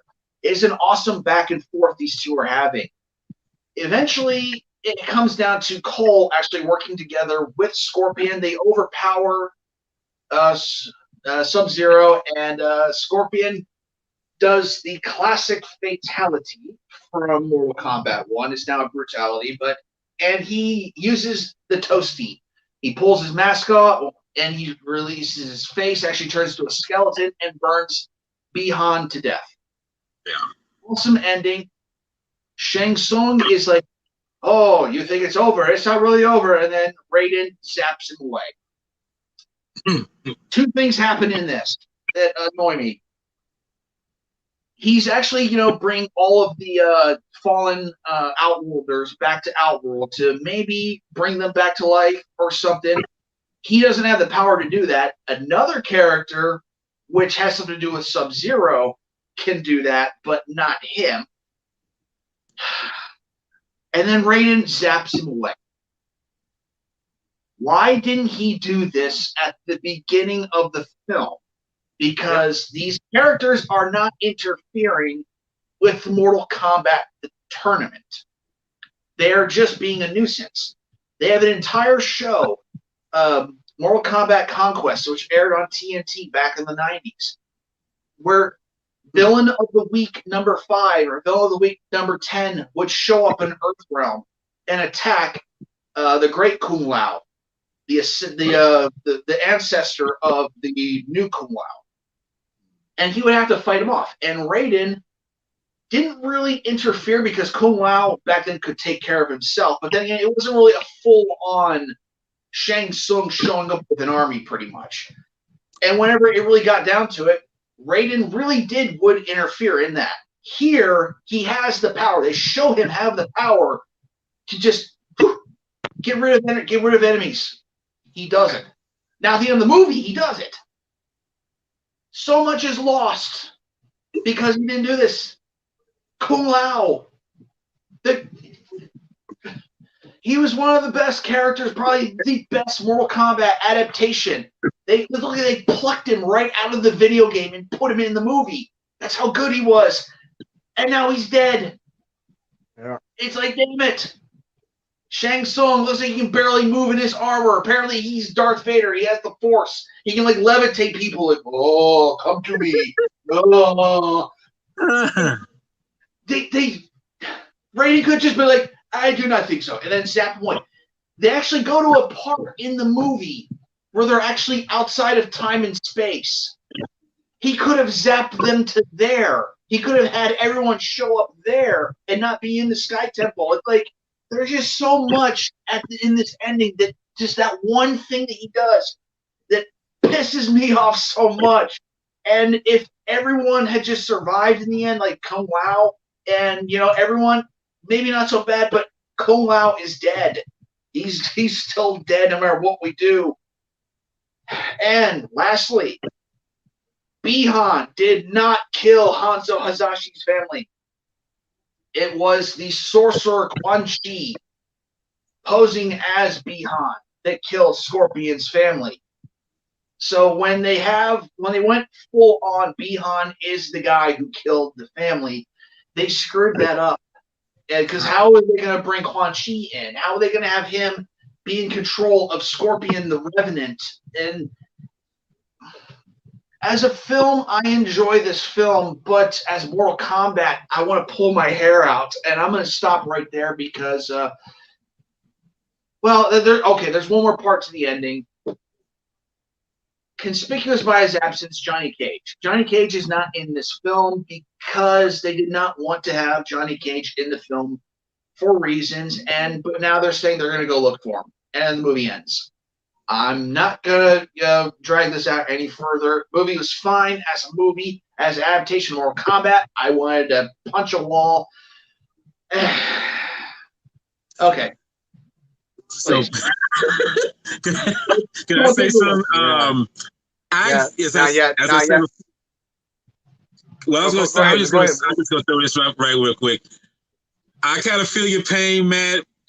Like I say, if I knew the lure and everything, if I knew what Mortal Kombat, provides in terms of what it's, the characters and what they do and everything, and then they just flat out throw a character away, or they don't have a character that we know so much in there.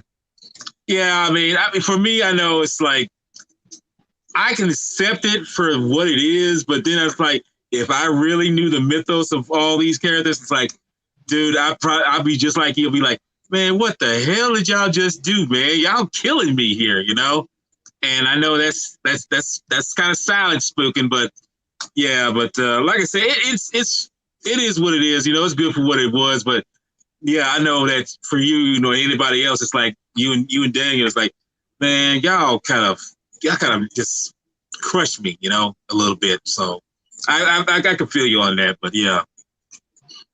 Yeah, I mean, no. So, actually agrees as well. It's sucking that they killed Kung Lao off. Jose, he's with us on that as well. Yeah. Yeah, I mean, yeah. That's why I put up his comment, man, and said, "Hey, Primo, I agree with you, Primo, man. That was, I mean, they killed off the best character in the film, who, like Matt was saying, did have the closest resemblance. He was like you said, they pulled him out of the video game. Like he had everything. He had the look, he had the fighting style, he had the costume and the practical effects they used, the hat, everything was spot on for Kung Lao. And that was the best adaptation of Kung Lao to a film. I mean, it was actually it's his first aside from an animated film and video games. But I mean, Max Huang did a fantastic job as Kung Lao, man. I mean, but like you said, just to put another a lid on this freaking on this movie, man, and I'll pass it over to Walter right now. They left this movie broken in pieces.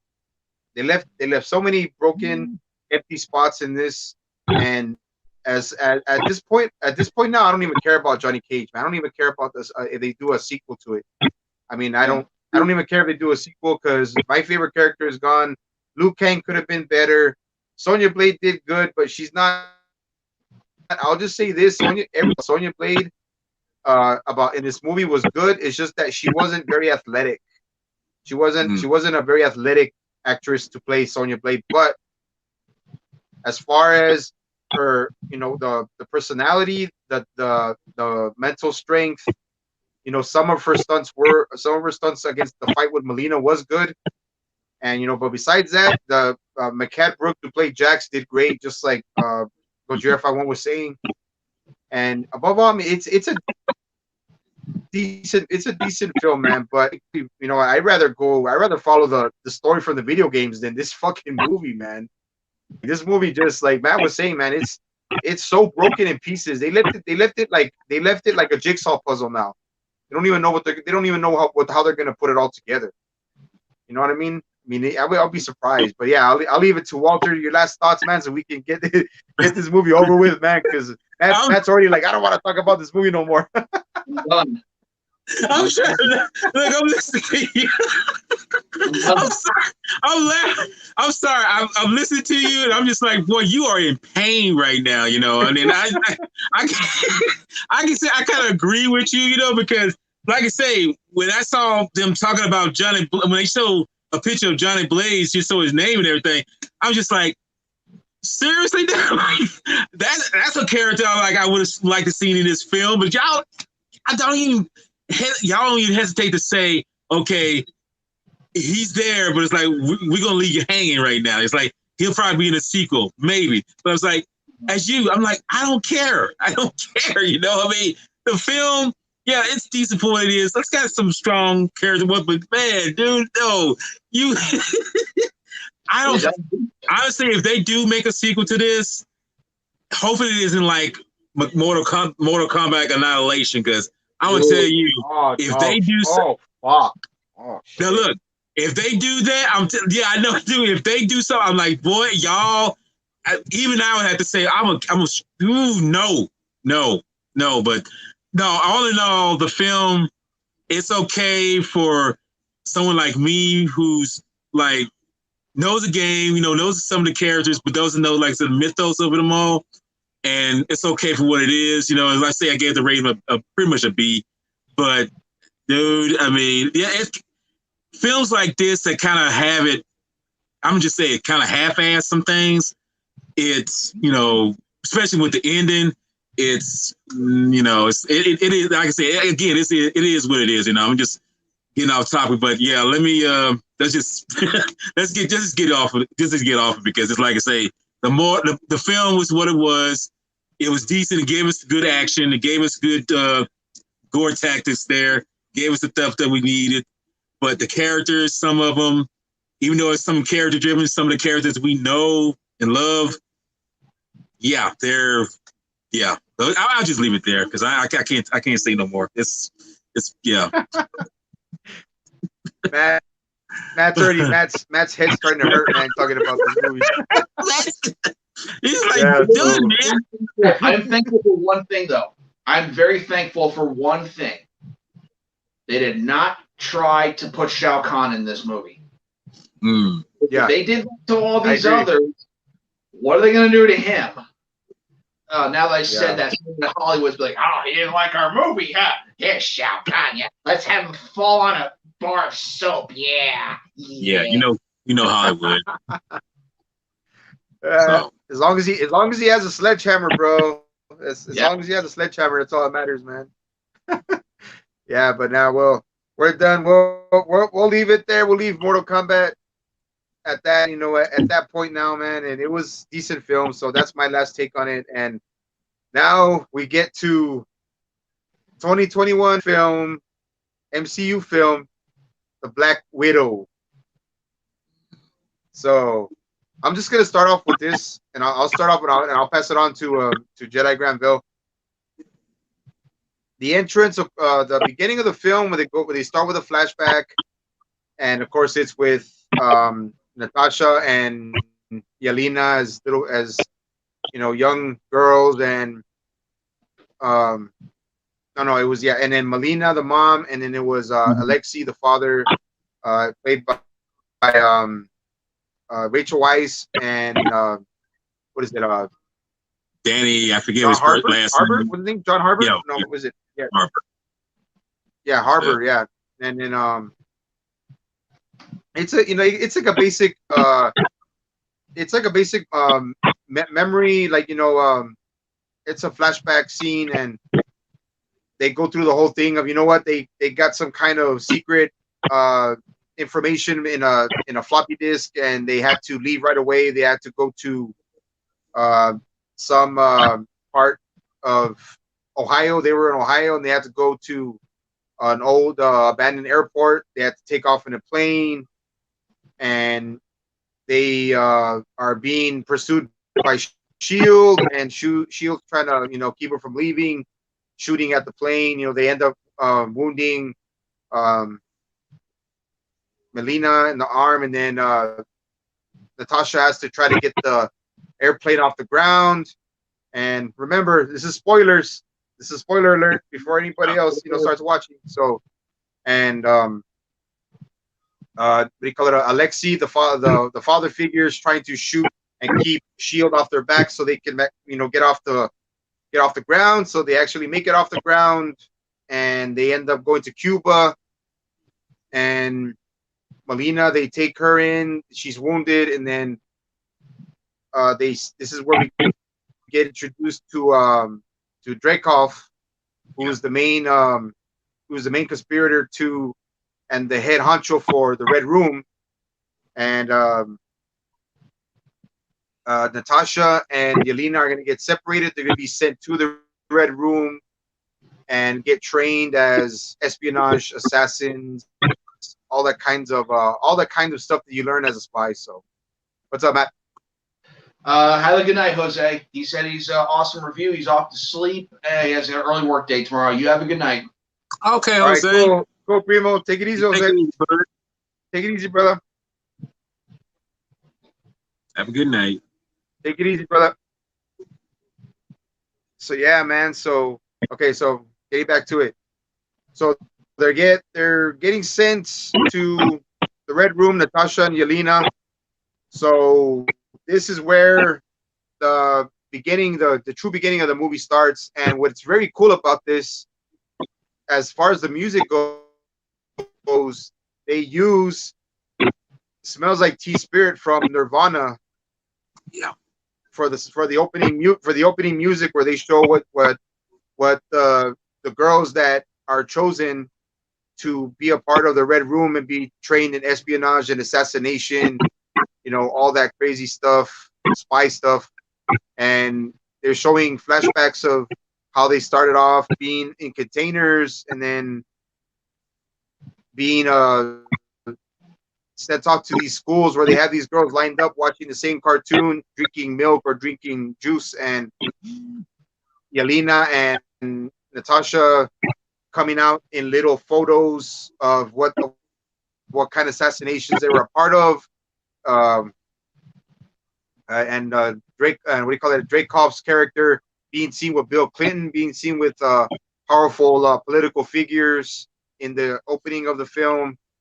And yeah, and then it just cuts straight to from there, cuts straight to uh, the Black Widow being in a bathroom, cleaning her face, and then that's where Thaddeus Thunderbolt Ross is pursuing her, because this story is starting off between what happens at the end of Civil Captain War. America's Civil War. Yeah, Civil War. So, and they try to find her, but I mean, I don't know why every single time Thunderbolt Ross, either that because he's getting old. I mean, this is Natasha Romanoff, man. This is the Black Widow. So why would he even try to pursue her when he knows he's never going to catch her? She's a professional at this. This is what she's been doing for fucking years.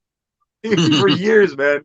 So I'm like, why Yeah. would they even try it? So yeah, she ends up evading, Thunderbolt Ross again, and then she ends up, I think, in Norway, and she's laying low. She's a wanted fugitive. she's trying to, keep a low profile and, try to wait till things blow over. Also, Captain America is also on the run, and they've already caught, um, what was it? Clint Barton, Ant-Man, Falcon. Yeah. So they've Scarlet already Witch, caught yeah. them all. So yeah. So then she ends up getting some help from a contact that she has. I forgot his name too, man. But he's another guy that helps her out with connections and stuff. Gets her money, gets her food, gets her a place to stay, stuff like that. And as far as that goes, I'll pass it on to Jedi Granville so we can live off from there. So take it away, Jedi Granville. Well, one of the things I was talking about before we started this, this picture brings out something that I think was very well addressed, and that's the I guess you could say slave trade. I mean, I ain't gonna say slave trade, but the way unwanted children are treated. It's like these parents have these kids, but then they just toss them to the wind, and that's how the Red Room finds these kids and recruits them, which is especially women, girls, and recruits them into being these badass warriors, and mindless warriors anyway. But no, the thing is, it brings up that subject, and I'm thinking when I'm watching, especially at the beginning, during the credits, how they're being trained, but at the same time, it's showing that it's happening over the world where they get these kids from. And it's crazy to me because it's a subject that is talked about, but not addressed that much in real life. It's funny how Marvel takes real life issues, and this is one of them, and puts them into films like this. And this is one of them where it's showing that these girls, they've been abandoned by their parents.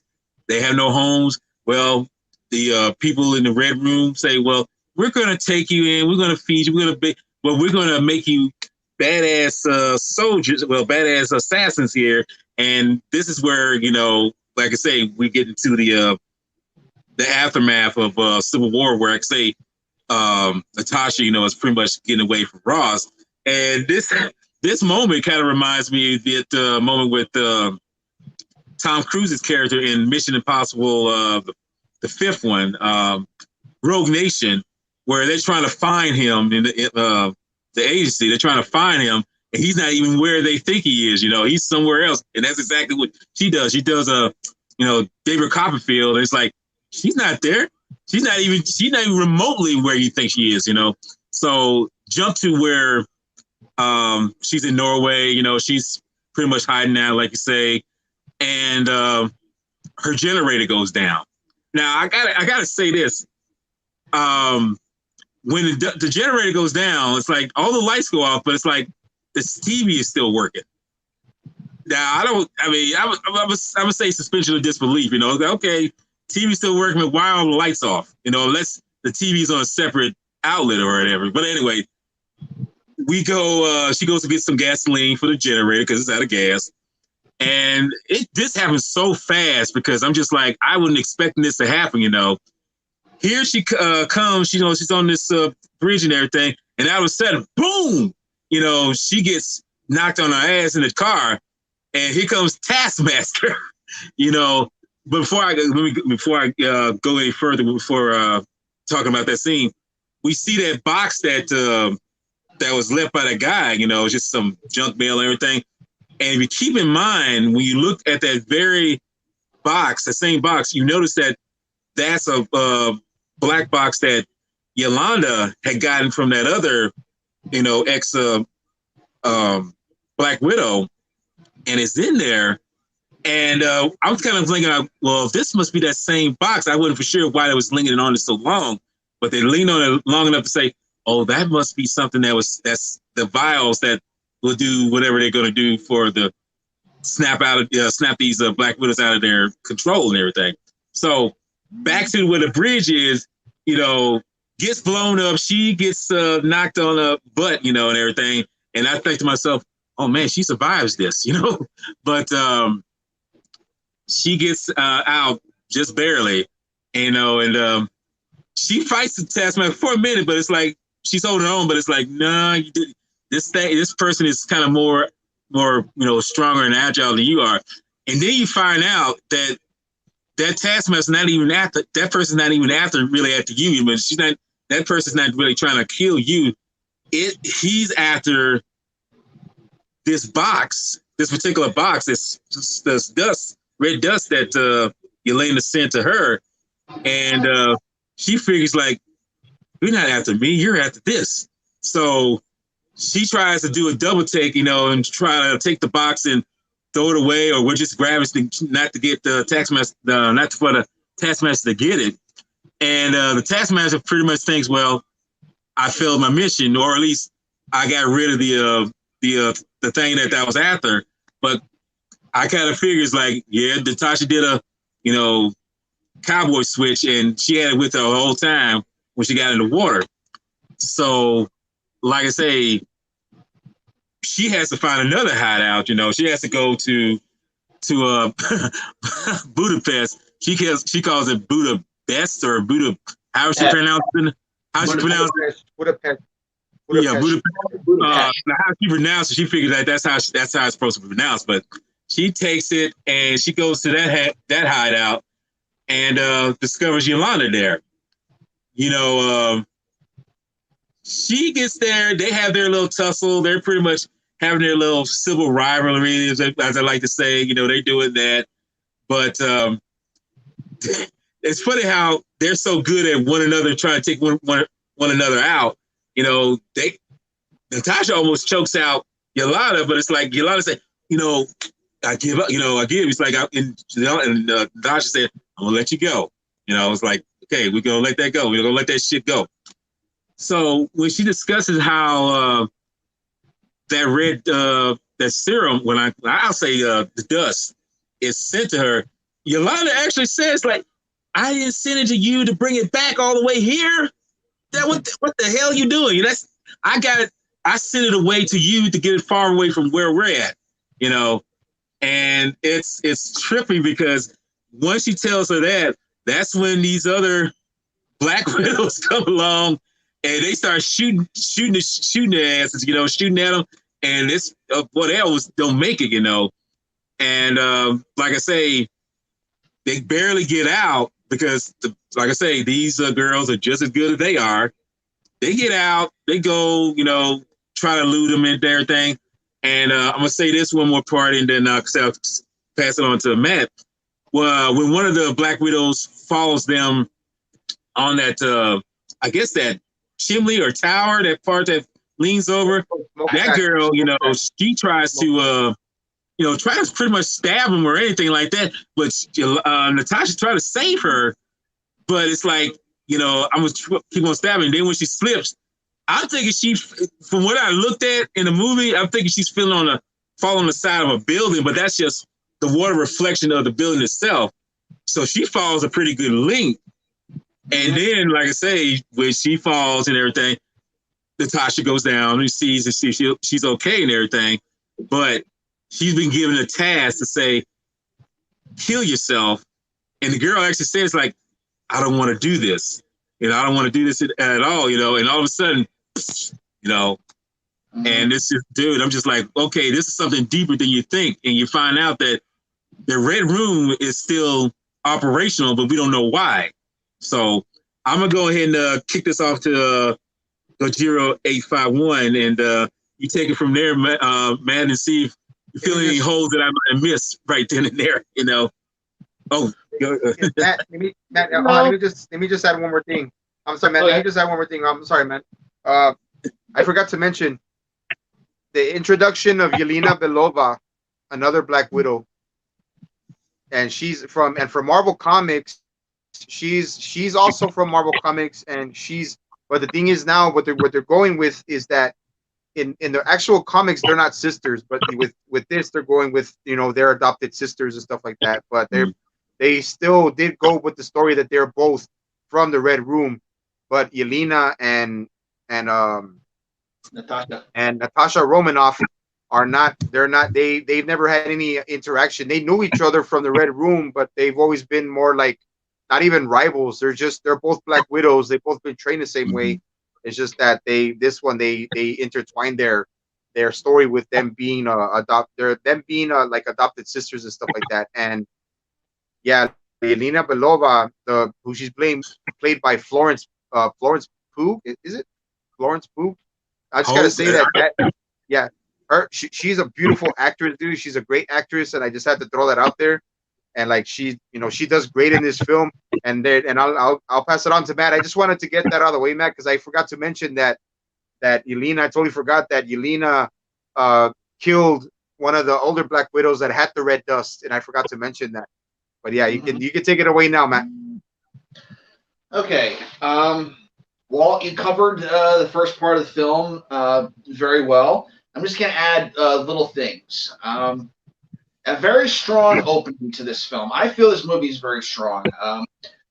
This film feels like a Jason Bourne film, and the Bourne Identity films, and it feels like Captain America: The Winter Soldier as well. It feels very strong. It's a very strong spy feel to it as well.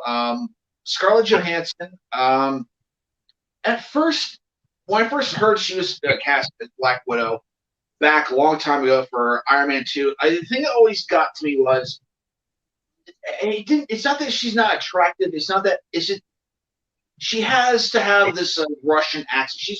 She's Russian, pretty much. So whenever I would hear her speak, it's like, okay, Scarlett Johansson speaking. Okay, but then later in the film, she grew on me. So she was always important to me in the MCU. I always wanted to see her break off and get her own film. Now, people are saying it's too late. This movie is pointless. They're not entirely wrong. However, I'm glad that she is getting this film, Black Widow, for her own solo film. Whether this is the end, whether they try to retcon something in Endgame where they can bring her back. I would love it if they would bring her back. If they're going to say like, we've run the full course with the character, we're going a different direction. That sucks. That's a stupid idea. She's been the backbone of the MCU since the very beginning. So I think you should definitely bring her back. You should give her a future film in this current MCU, and it'd be even stronger. That being said, Walt, as you said before, is human trafficking is what you were looking to say. And yes, it does touch on that. And it is very sad. And they are playing the song Smells Like Teen Spirit. They're not playing the Nirvana version, though. They're playing I don't want to say updated version, but it's like a cover version of it. However, it kind of feels like the Cranberries song Zombie. It's about war, their version. It's very haunting. It sounds beautiful, but it's very haunting. This version sounds very beautiful, but also very haunting at the same time as well. Yeah. And then we move on, and you covered all the stuff. I want to get to Taskmaster. I'm not going to get into the spoilers of what Taskmaster is. We will get into that. Also, Film Fanatic just joined in. It says Sub Sentry. How's it going? He's got the smile and the cowabunga. All right, what's up, Film Fanatic? What up, Film? Chilling, brother. How you doing? Welcome to the stream. Go ahead, Matt. One of my favorite characters in DC Comics is Deathstroke the Terminator, or just Deathstroke now. The same year that Deathstroke came out was the same year that Taskmaster came out. And they have a lot of similarities. More similarities than Deathstroke and Deadpool have, besides the names and the looks. They're genius fighters. They're mercenaries for the highest bidder. They're extreme badasses that can take down meta-level characters. They can just hold their own and command their own prices. Awesome characters. When I first saw Taskmaster, I understand, things are taboo in other countries. And they couldn't have the full-on skull mask that Taskmaster has. Apparently, that's a no-no in foreign countries to have a skull mask. But they could have done a little something better with Taskmaster in this. He doesn't have the cape. He has the hood, but he keeps on knocking down, exposing this mechanical helmet that he's wearing, which actually does all the recording and all. In the comics, the Taskmaster, the guy who is the Taskmaster, takes a super soldier serum and becomes a genius. Not only is he super strong, well, not super strong, but he's not only really strong, All he has perfect photographic memory. He can look at you and he can perfectly mimic exactly what you're doing. Oh, Spider-Man's done this with. Captain America, he's done it. You see that with the Shield. Black Panther. Spider-Man. Later in the film, he's got the claws, which don't really go anywhere, unfortunately.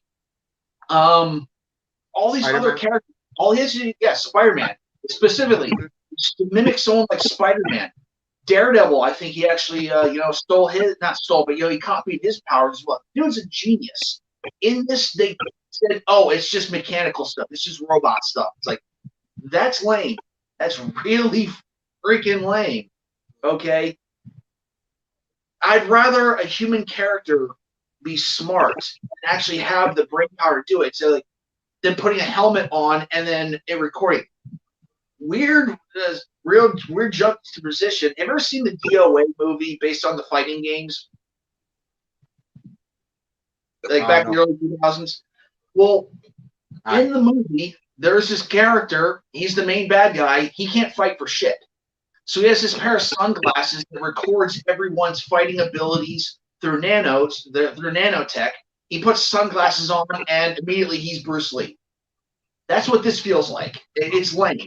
I'd rather this character had been a smart person with, super abilities, not superpowers, super abilities to be able to do these things, because they can still do all the stuff. Later in the film, we'll get into that. But copying people's powers. He has a sword. He has Hawkeye's arrows and stuff. He can fight all these things, but it's just a computer program. That's really lame. I like this film, but that's just really lame of what they did to Taskmaster. We're gonna move it on a little further on after he meets Yelena and Black Widow. They meet up, and then they want to find the Red Room. They want to find the Red Room because all this time Natasha thinks that the Red Room is gone, Kaputski, because she was sent to kill the what's his name? Dreykov. She was sent to kill Dreykov. Pretty much seal the deal of joining S.H.I.E.L.D. That's pretty much the thing that they demanded. All right, you want out? You got to kill this dude, and then we'll let you in. Kind of screwy that's how that happened, but anyway, she's under the impression that she did that. Oh, he's dead. There is no Red Room. Well, when we see there's other widows, that means it's still open. How is she going to get there? Well, that's when they go to break out the Red Guardian, which was their father. And this scene is good. It feels a little all over the place. It's like every wrong thing that could have happened in this scene could have happened. Not not from like a story standpoint, but it's like not from a technical standpoint. Like the effects look great, the fighting looked great, everyone looked great. All the stunts that they did. It's just from a story standpoint, everything that they did always went foobar, and they always had to think of it on the other side, and that's not really a bad thing, because it actually shows a little bit of comedy along with this spy stuff. They save Red Guardian, and they want to know where to find the Red Room. He don't know where it is, so what are they going to do? They need to find Mama, and we're going to hand it off to the Sci-Fi Century to see where Mama is. Take it away, Sci-Fi. All right, thank you, Matt. So just one thing, like you said. Well, I want to add a little bit onto what you mentioned about the Taskmaster, and I totally agree that they should have made the Taskmaster directly his own character, because the Taskmaster, like you said, did take he took a experimental super soldier steroid that amplifies everything in his mind and is more procedural to learning how to not just learn on an accelerated level, but also physically, and have a super telegraphic memory. And the only downside to that is that it doesn't give him enhanced strength, but he can't replicate other superhero strengths like the Hulk or Luke Cage or super speed like Quicksilver, or generate heat like the Human Torch. it's only based on similar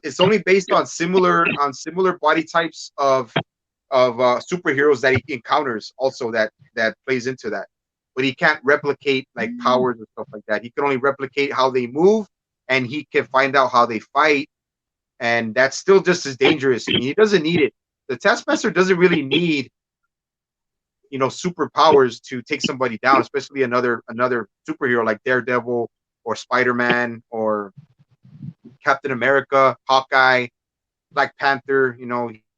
He can really use that to his advantage. But so now, getting back to the film, they break out they break out Red Alexei, the Red Guardian, and Harbor just has, man, he has so much like comic relief and like charisma. He adds charisma to this character, dude, especially the Russian accent, man. And oh, oh, he's like, are you calling me a liar, Ursa? And he's talking about Ursa Major, the mutant grizzly bear, the one where he breaks his hand. That's Ursa Major from what do you call it? From I think it's the Red Guard from Marvel Comics. They're a Russian Avengers initiative. So yeah, and other people don't know about that. But yeah, so yeah, yeah, huh? I think it's What called was Red that? Star.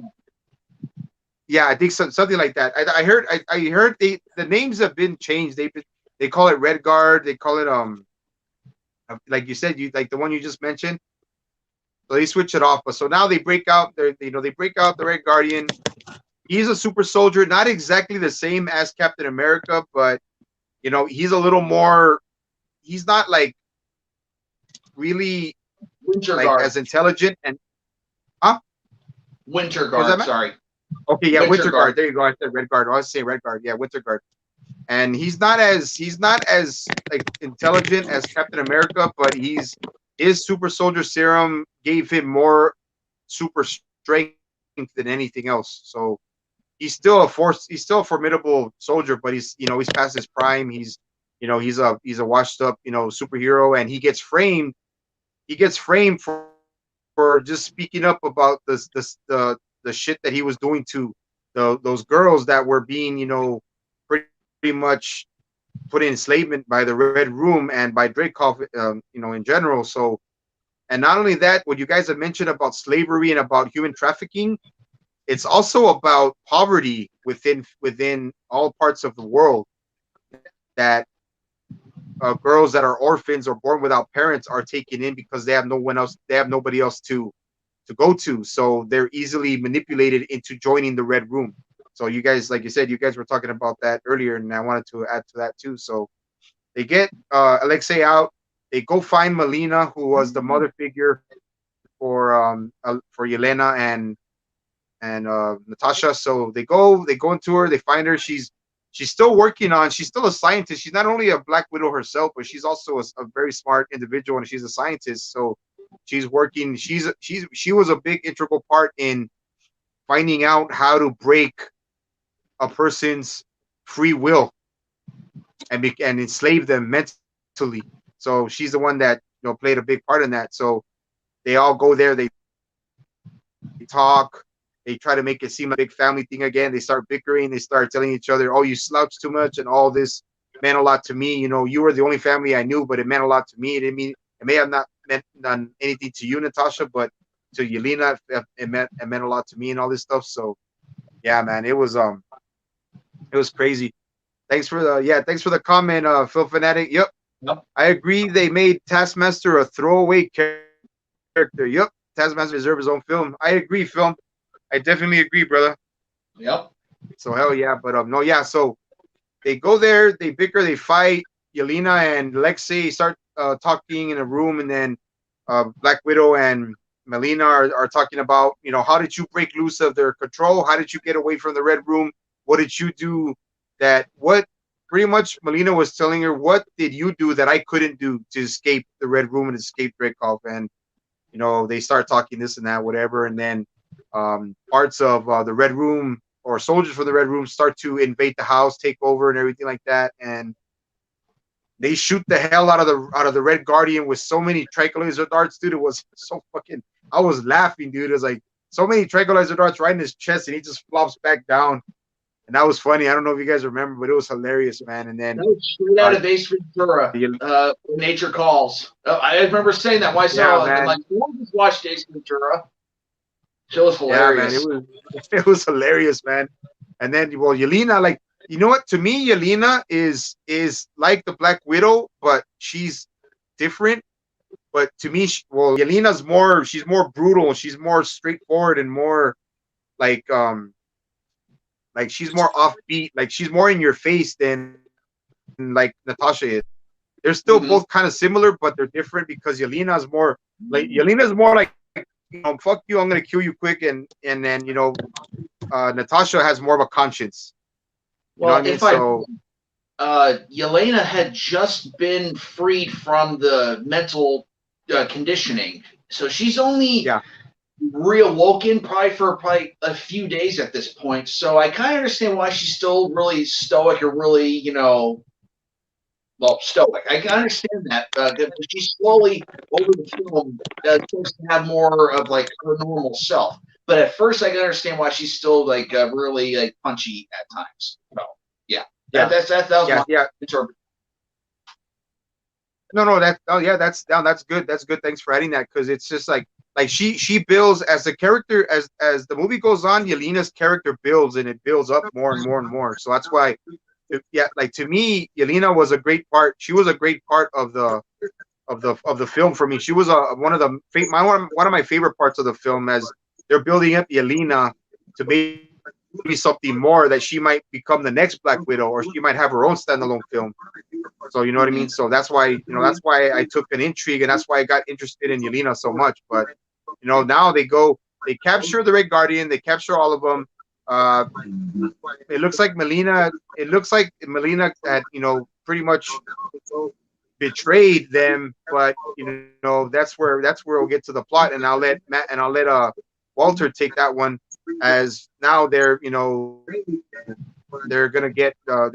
captured, they're being sent up to the Red Room. So Walter, take over. Quick question: can you guys hear me?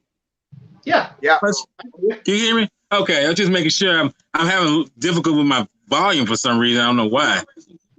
But anyway, no, getting to your. I just want to add on to what Yolanda's character, Florence Poe's character. To me, she kind of steals the show a little bit. She and Danny Harbour's character, they kind of steal the show from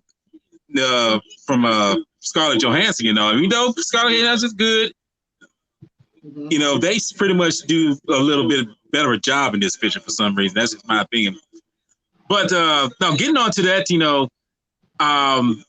getting with Melina and everything, and she's still doing some experiments, like with this pig, like that example where she had that one pig come in and she actually tells him stop breathing. I'm just like, stop breathing, and then she just sits there and lets the damn thing just suffocate just don't breathe. And it's like, okay, like, how long are you gonna let this pig just sit there and not breathe, And she said, well, it has like 10 more seconds until it's, released to die. So she said, breathe, and it starts breathing again. And it's like, it's crazy how that scene is relevant with what's going on with the Red Room, because like we're dealing with this organization that is not being apologetic about taking these girls, making them warriors, but they're making them not have no free will. They're basically kind of robots if you think of like thinking kind of minds. I mean, they think, but they don't think for themselves what they can do for themselves, And that's what I say. Let's get on to where, when the Melina actually calls. Hold up a second. When she actually calls the Red Room people to come and get them, I'm always thinking was that intentional for her to do that, or was she working for Draco? But I'm thinking in her mind she did that to kind of bring down the Red Room itself, because we find out why. But once we get to where we're going, you know, we see them. You know, we see that Natasha's the disappointed in Melina. It's like you was like a mother figure to me, and then let's not get too far off the path where she asked about her mother, and you find out that her mother was killed. You know, they actually killed her mother because the mother was looking for Natasha. You know, and everything. I was like, that actually makes more pain for Natasha. You know, and that's just, you know, what you call salt on the wound in that moment. But then we find out, like I say, they get taken to the Red Room, you know, and you find out, because I was always in the impression, this was just me, I was under the impression that the building, that where it was, maybe like underground or just in a hidden bunker, somewhere, I say hidden place somewhere on the planet. But it turns out it's not even on the planet. It's actually up in the air, floating like miles above the hemisphere. And it's like, oh shit, that makes more sense. You know, that's the reason why you can't find it. You know, no one can find it. It's hidden here in the clouds where no one can see it. And, you know, it's like, I think that was kind of brilliant. And in fact, I thought it was going to be like, when I see it, I'm like, it's like a helicarrier, but it's just a hovering, you know, station, you know, which I don't even know if that's even something in the Marvel comic book universe. If it is, you know, it'll be nice to know about it. But it was just funny because, you know, it's like, it made total sense because I was under the impression that it was somewhere on the ground, but it was nowhere near the ground. It's somewhere up high, miles where no one can see it. So they get to the Red Room. I mean, they get to the building and everything, and they get to the building. You know, Melina goes to Draco, you know, and he's talking to her and everything. And soon enough, we find out through, you know, blindsided by the audience. We don't even see it because I sure didn't see it, but I should have seen it coming because that shows how Natasha's character is that good. We find out that she's done a switcheroo playing Melina when she comes in contact with Draco. I'm saying his name right. And you discover that it's actually Natasha in that disguise, like she did in Winter Soldier. You know, had that mask torn off, and it's funny. Draco could have kind of he asking these questions to Melina when he thinks of Melina. And then when he starts to notice, like, you know, ask her certain questions, like, you know, I can look into the eyes of someone and tell what that child is. And it's like, he actually could tell that wasn't Melina. You know, he's like, he could see right in the eyes. It's like, bitch, I know that's not you. I know who you are. And when he puts the mask on, to be honest with you, I was actually kind of fooled by that. I was like, oh shit, and it made sense because she's done that before, and it's like that shouldn't have been no surprise. That should have been the realization that okay, and then they flash back to where Melina and her are talking, and it's like, oh my god, that's okay. Melina really was having a plan, and she discussed this with her, and we seen it, the wheel spinning of why she sent her in that place of her and doing what she was doing there. It's like, oh shit, and that's why I say that was such a cowboy switch there. I just did. Like I say, for me, I didn't see it coming, but it seemed like I should have because we've been through this character for so long. You know, actually over 10 years now. We should have known that she can do this, but I didn't. Like I say, I didn't really see it coming. I didn't see that, but when you find out what she is doing there, you realize that it's all about taking down the Red Room, destroying it for sure, and releasing these girls from what they've been brainwashed with, you know. But that in me tells me that they had it playing out, but it leads to something of a bigger surprise that partially I could say I kind of figured out a little bit, but I wasn't for sure. And I'm gonna switch this to Matt and let you fill in that big surprise that came in, because when it happened, I was like, yes, that makes sense, because it refers back to a scene early in the film, and it's like, okay, all them puzzle pieces come together, and now we know why. So, Matt, hit us off with that. Okay. Here's the thing. The MCU is not known for getting a lot of their characters right, especially their villains. There are certain villains, the Mandarin, Iron Man 3, that they just do not get right. Mm-hmm. Now, they're trying to fix that in a future film. I believe it's in the Shang-Chi movie that they're going to be doing. So they don't get them comic book accurate. And let's just say we know who Taskmaster is now. Before we get to that, part of what Black Widow did years ago to become part of S.H.I.E.L.D. was killing the dude. I don't remember his name. Draco. Whatever. Yeah. Okay. To kill Draco. Yeah, Draco. Well, she misses. She blows up a building that's 5 stories, and then she has a 10-day shootout with mercenaries to get free, and she doesn't kill him. Who does she actually kill? She kills the daughter of Dreykov, who is Taskmaster. Now, she is the character Taskmaster now, and I do not mind women being cast in these roles. I'm not an anti-woman person. Okay, let's get that out there. Now, what they did with her, I didn't like. She's pretty much Frankenstein's monster, pretty much, and she was, conditioned to be this character. This character had his own, plethora, his own huge golden story, written out. It could have easily have been adapted to this. If you want to change Taskmaster to a female to be a part of what happened with Dreykov's daughter, fine.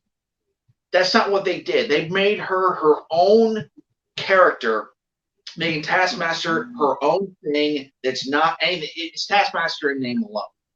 And that sucks, because Taskmaster is an awesome character that has given so many Marvel characters a problem that you could easily put Taskmaster in any Marvel, franchise.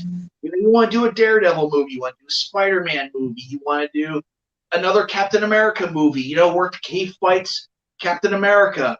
It's going to be the Falcon as Captain America. In the comics, I don't know if you guys know this, the character U.S. Agent was actually trained by Taskmaster to use his shield properly. He wasn't trained by Captain America. He was the guy that took over for Captain America when Captain America had to, go away for a bit. So Taskmaster actually taught him how to use his shield. Now they've just pretty much turned him into a jobber. And that sucks, because you have this mountain you could pick from, but they picked from the... Daniel, please. I'm sorry, I didn't mean to interrupt, man, but yeah, you have very valid points, and everything you're saying makes total sense, and I agree with you. And I'm gonna say this: the only thing they really did keep right, and the only thing they really did keep about the name, and his name is Tony Masters, but actually they called her Antonia, so it's really Antonio Masters, but they only kept the first name that was original. That was the original for Taskmaster, because Taskmaster's first name is Antonio Masters, but they only went with Antonia. They went with, instead of Antonio, they went with Antonia Dreykov. So I just wanted to throw that out there, Matt. Go ahead. Now go on. Thank you. I did not know that. Thank you. So, Taskmaster being a girl is not the problem. It really isn't. Okay? It's just, like I said, you have a mountain of beauty you can pick from, stories, feuds, rivalries, all these things you could do. But they went with like a ground level thing to tell this Taskmaster story. And not to give away the ending, they didn't pay off at all. It actually sucks how they paid the story off, and I don't see how they can move forward with this. They might be able to rewrite something in the future, but this reveal left me very deflated. Not because it's a girl, because of what they did with, her being brainwashed into like a silent cyborg. When Taskmaster, I don't know if you want to say he has the greatest personality. I think he has a good personality. He's able to like verbally have banters with other characters.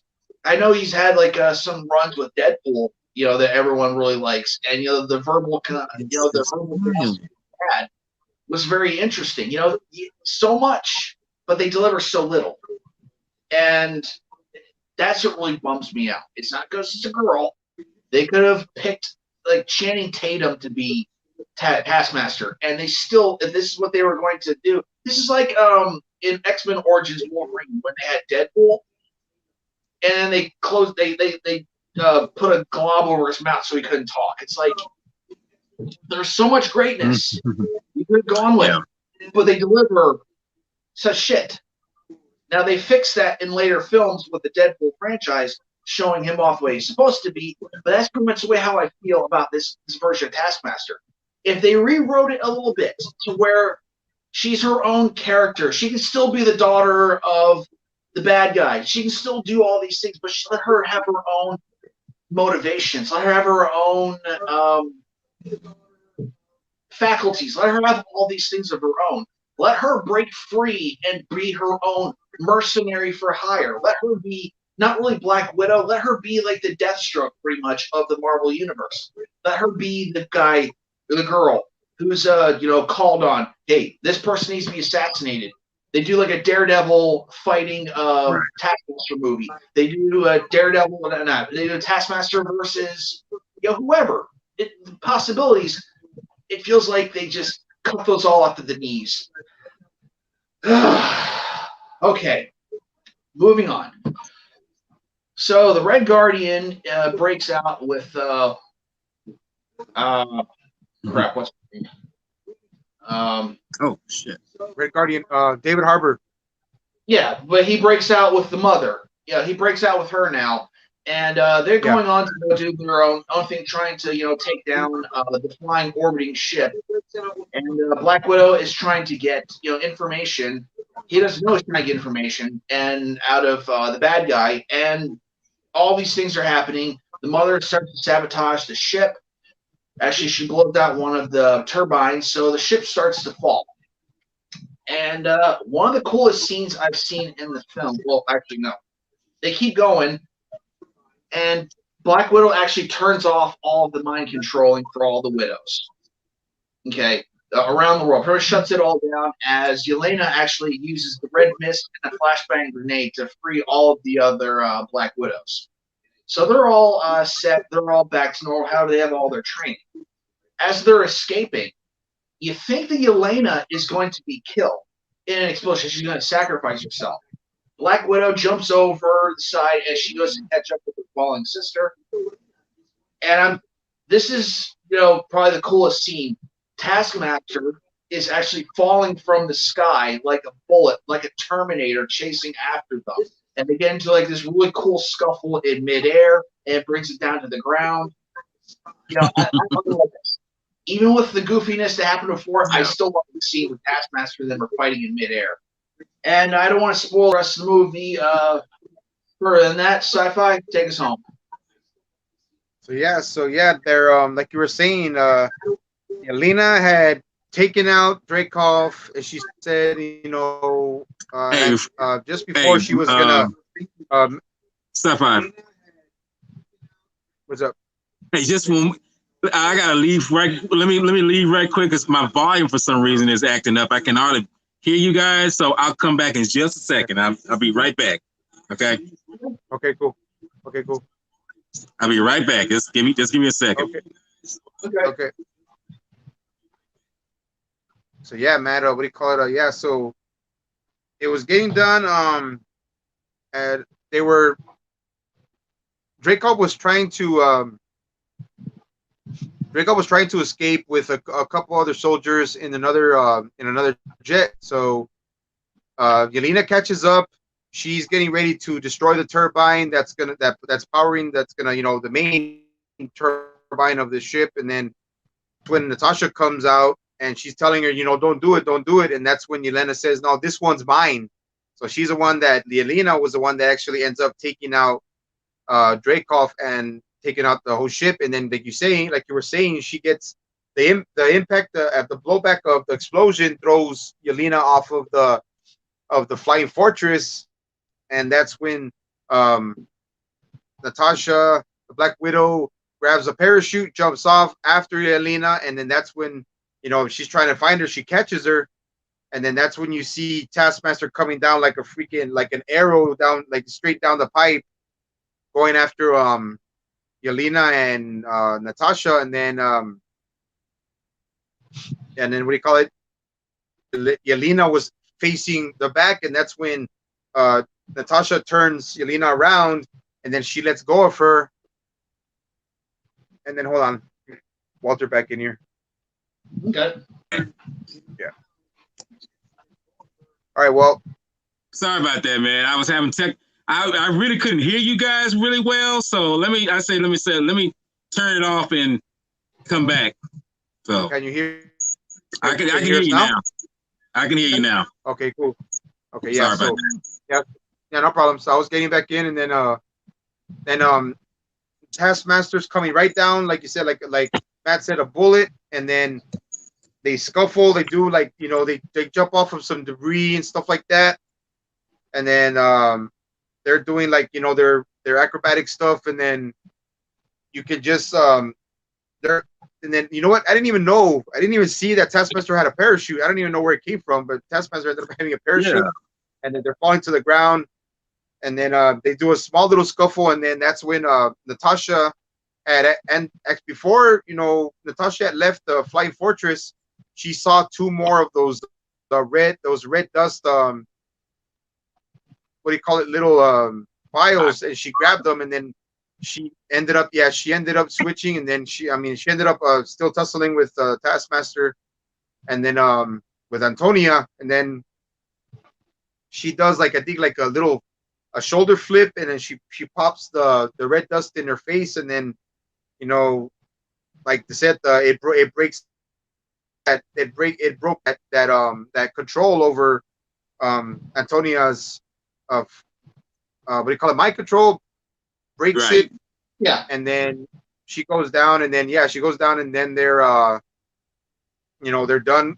She's telling her, what, so everything's gonna be okay, this and that, and that's when Antonia says, is he gone? It's like, yeah, he's gone. And then that's where Natasha leaves Antonia there. And then before that, remember that like Matt was saying, and Walter was saying, that the other Black Widows that were broken for the control ended up going and taking off from the flying fortress on a separate helicopter or jet, and then they end up coming back, and then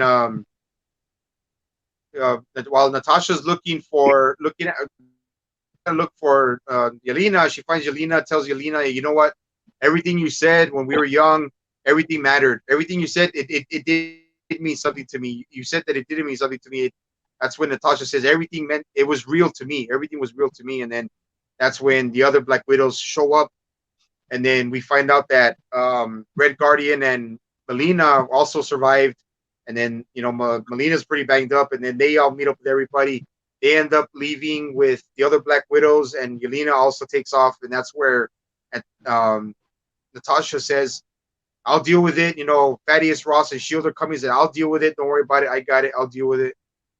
And then that's where, everything ends up. And then they go to, they fast forward to where Natasha cuts her hair. She turns blonde. She ended up keeping that vest that Yelena had given her with all the pockets, that little sturdy, tactical vest. she has it on and everything like that. She goes back with her contact, and the contact ends up actually getting her a Quinjet, and then tells her this and that. Tell her, hey, you know what? Give me some money and give me time. I'll get you whatever you want. And then that's when she takes off. They have a little, I'll see you later, this and that, and that's where it goes to the end. That's where it goes to the credits, and then end credits. They fast forward in time after end game. Yelena's at the what do you call it, at a cemetery, looking at tombstone of Natasha Romanoff's tombstone, and she's just making sure everything's okay, touching up all the gifts and the flowers, the teddy bears and everything. And then I forgot that girl's name though. I mean, she's there, trying to remember everything about Natasha, and then that's when some other girl, I forgot her name. I forgot what her name was. Some other girl, I guess she was. Woman, yeah, the one that walks up on her. Yeah, I haven't seen the show yet. I still haven't seen the Winter Soldier yet, so I don't know who she is. And you know what? And that's what I was going to just say. I was going to say, do you want me to say the name? Because I don't want to spoil it for you because it might. I don't care. I don't care. Say it. Okay, it's not Yolanda. It's Valentina. Yeah, okay. She's from the Falcon. She's from the Falcon and the Winter Soldier show, and she plays a very integral part in that show. Two episodes out, but I'm gonna tell you right now, when she comes up, I'm crazy as it sounds. I was thinking to myself, I hope this don't be Natasha, coming up on her, coming from the dead, because like, dude, when people die, let them die. I mean, I don't want them to die, especially if you fall in love with them. But when I saw her, it's like, oh shit, that's her, And that's one of the things I was hoping that if you haven't seen that show, I don't want to spoil it for you, because she comes up and she pretty much says, this, and this. And you see that Yolanda's been working for her for a while. I was like, why would she be working for her, And the tripped out thing is when she tells her, you got a new target. And I'm going to tell you something now, I'll be damned when she tells her who the damn next target is. And she lies about it. That's a messed up thing. She lies to her who killed her sister, she kills Natasha. I'm like, you bitch, he did not kill her. She didn't, I don't, what, let me not say no more. All I know is the ending when it shows who it is that she says to put her on the next mission is like, man, you dirt. I mean, she's dirty in that show, but when she shows her Yolanda, who the person supposedly killed Natasha, I'm like, man, you, I can see why now you cold hearted, you a bitch, because she's just relentless, But and that makes me wonder what Yolanda's been working on for the last so long, because I have no idea who Yolanda is. I mean, even though I know she's integral to the Marvel universe, Marvel Comics, but whatever side job or mission that she is doing, I'm like, man, I hope she finds out, finds out who Yolanda really is all about and finds out the truth, because it is so screwed up when she tells her. And do you mind if I say who it is? That's I already know who it is. Go ahead. Yeah. Fucking Hawkeye. She tells Hawkeye I killed Natasha, and I'm just like, really? You gonna tell her that? And here's the thing that's what's so messed up about that. After all what happened in Infinity War, what happened in the Endgame, all that stuff happened, and it's like, okay, don't you think that whatever happened with, even if it was true, don't you think that would be kind of small compared to what happened to the universe? Half the universe was gone. I'm thinking, shouldn't that not matter if someone killed your, so-called sister or whoever? It's like, let lying dogs lie, but no, she tells her straight out, yeah, Hawkeye killed your sister. I'm just like, man, that's just messed up. That was just so messed up, I mean, like I said, I still enjoyed it, but I'm just like, that was such a effed up thing for her to do. And because Yolanda, you know, like you say, she loved Natasha. She loved it with all her heart. But that to me was such a low blow what she did there. You know, I mean that was just crazy. You know, so I'll toss it back. I guess I'll toss it back to you, Matt, and you just give us your input on that. How you felt about that? Look right here. See, Phil says, "What? Hawkeye didn't kill Black Widow? Spoiler alert."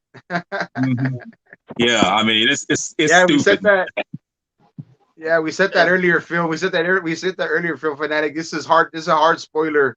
This would be a hard spoiler stream, man. But yeah, I don't care because you know what? I still haven't seen I still haven't seen the Falcon and Winter Soldier, but I knew that once I saw that what Yelena's next target was, I was like, what? I was like, Hawkeye. Well, he didn't kill her.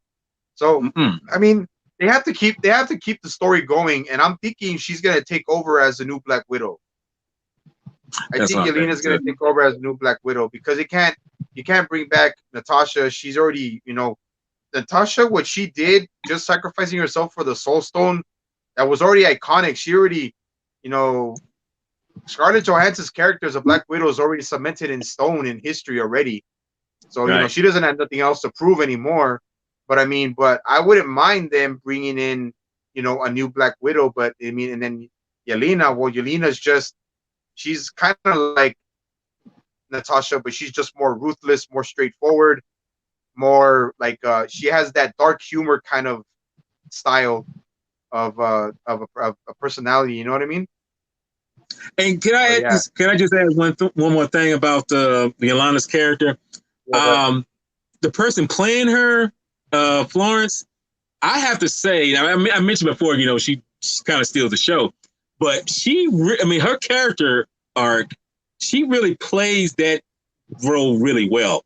She does it great, and it wouldn't surprise me if along the line she is tasked as the new Black Widow because she can, like I say, in the movie, you know, she mentions how, you know, she tells Natasha, you know, you always do that, you know, hair flip thing, and you know when you land, kind of do your superhero landing, kind of multi. Now, when she does it herself, she actually said, "Ew, this is, you know, kind of." Well, I'm like, well, you did it well. You did it actually pretty good. You know, you actually did it, you know, like her, you know. But she's like, I don't like this. You know, it's like, why? I mean, it's a badass move. You know, I feel like you're a badass. Why not use it? You know, but who knows? She might use it in later films if they go that route. But yeah, I feel that her character is really strong. And if they do put her in more future Marvel projects, you know, whatever, it could be another Avengers film or whatever. It would be great because, like I say, this character, I mean, the person who plays her killed it, you know. And I would really like to see her do that, you know, don that hat, you know, and be more into the films down the line. Because honestly, it would not surprise me if she did that and took up that mantle and does a great job. And I'm thinking about this, since we've seen that her next target is Hawkeye, since we've been having all these Disney Plus shows with Marvel coming on and everything, with WandaVision, the Falcon and Winter Soldier, and like I say, Loki recently, and What If that's coming out in August, you know, Hawkeye is supposed to be having his own show coming on. I'm thinking that she's going to make an appearance on that series, most likely. I'm not sure. I'm just guessing, but if it does, that would be brilliant. You know, I mean, because you see, the seed has already been planted in this film here. It'll probably just a position where it goes right into Hawkeye, and hey, it might just happen. We never know. So, but now I just want to throw that out there, though. Oh yeah, that's fine. And then like before I pass it on to Matt and our last thoughts, I mean, I enjoyed, like I said, I enjoyed the film. I mean, it's not the absolute best, but it's not the worst MCU movie that I saw, and I I got in touch, and I followed, and I really got behind a lot of the characters, especially the main characters. Yeah. Rachel Weisz's character, David Harbour's character. Yelena. Yelena was, aside, maybe like even a little bit more than Scarlett Johansson's character, but Florence did freaking she did great as Yelena Belova, man. I mean, I was like, wow, I was blown away. Not just because she's beautiful and she's talented, but I mean, she really embraced Yelena Belova's character, and I really enjoyed that, man. But overall, I enjoyed everything about the movie. David Harbour was freaking hilarious, bro. He was Yeah. hilarious in that prison scene, man. Oh, oh no! Yeah. I was like, oh my god, I was laughing my ass off, man. He was funny as hell, man. And like I said, those are my last thoughts, and I think it's a great film. Watch it. Um, I A lot of people are saying they didn't have to make it, but you know what? I like Matt was saying, I think they did. I think making it was, to me, just it was to do more justice to Black Widow and Scarlett Johansson's character, but I mean it was a good film for me overall. It was great, man. Right. Yeah, it was a great post. So hold on, let me see What right here. What does film got to say? say? And Film Fanatic has something to say to you, Jedi Granville. The post-credit Yeah, scene of Yelena Okay. made Oh, an introduction for upcoming Hawkeye series, young Kate Hawk. Nice. I like that idea. Kate that Bishop. would be. I'm thinking it could yeah, happen. It could happen. Yeah. Now do want to say this now. I was going to say something. Now I'm probably going to forget. Now, the fact of the matter is that she plays as well. Like I say, hopefully it does happen with her character. I would love to see her character be played in that, because it would make total sense, and it would, gravitas to something bigger for her, because who knows what's going to go down the line.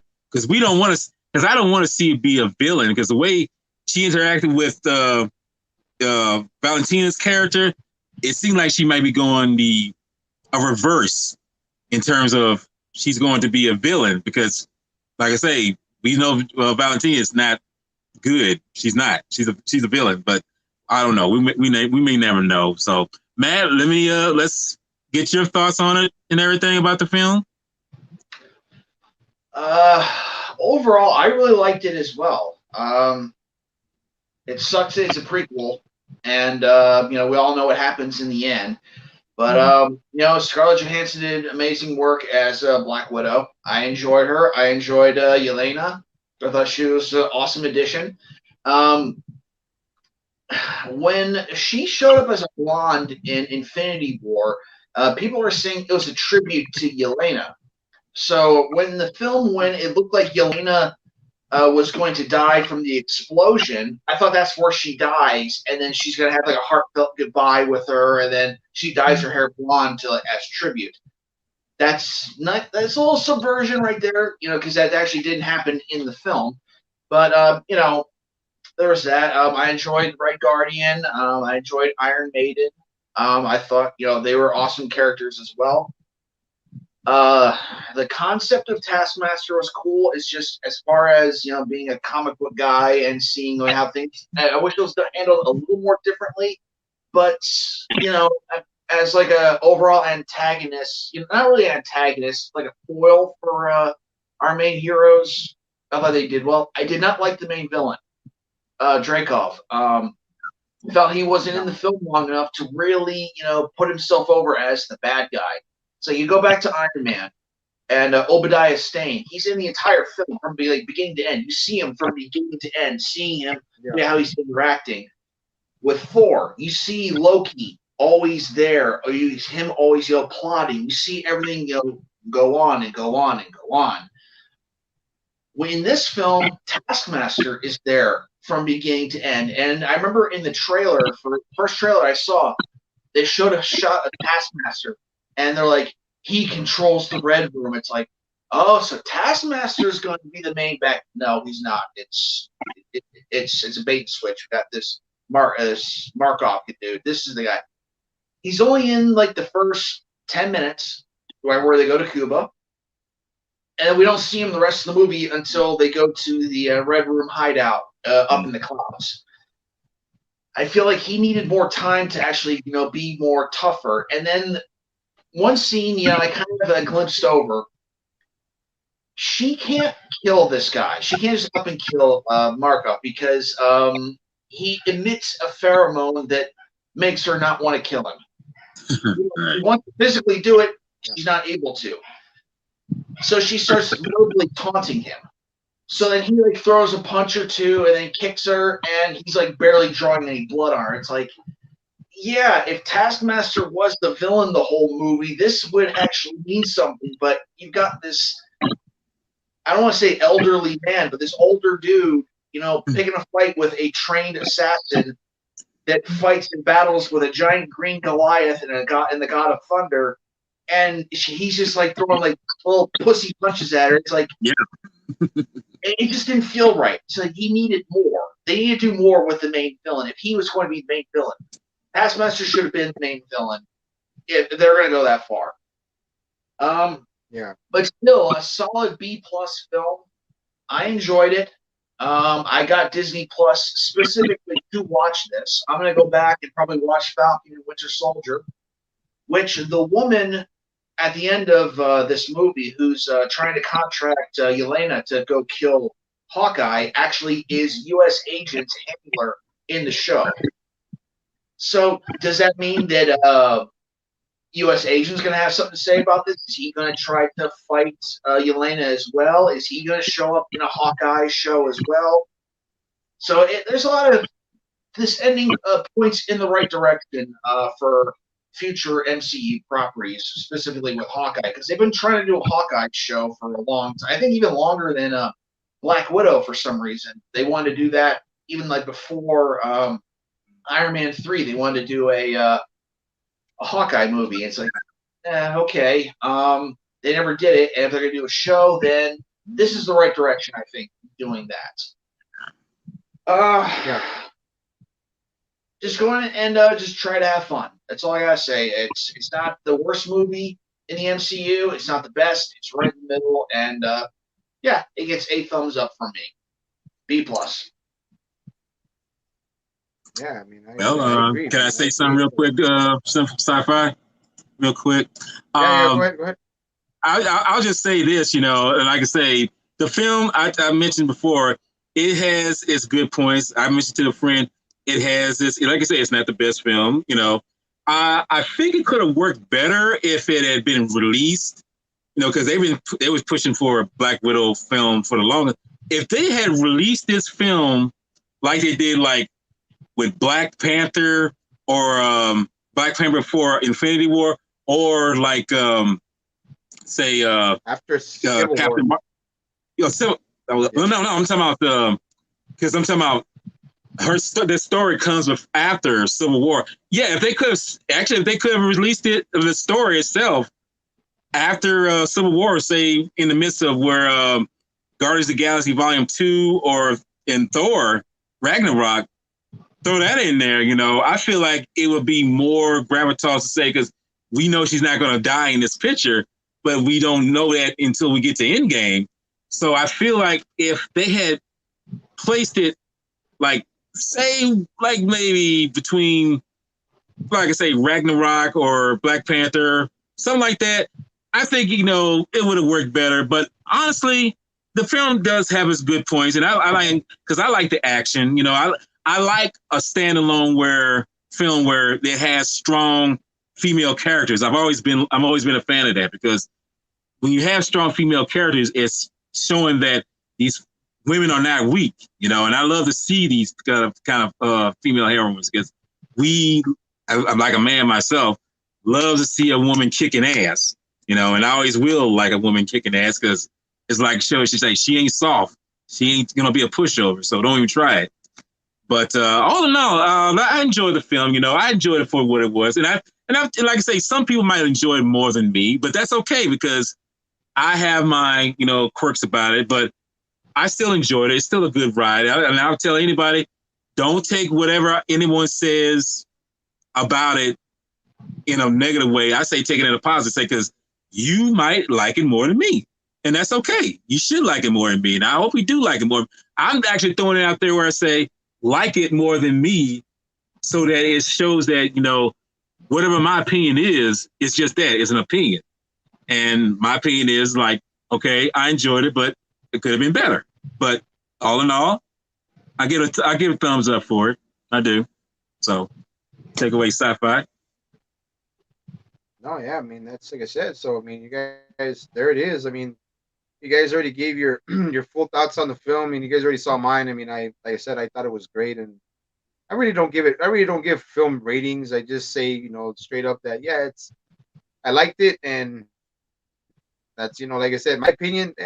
Like every film's gonna have its ups and downs, and every film's gonna have things you're not gonna like about it. But I liked it. I liked the film, and I mean, I gotta start watching what do you call it, the Falcon and the Winter Soldier, because I haven't seen that, and I haven't seen I barely seen the first two episodes of WandaVision.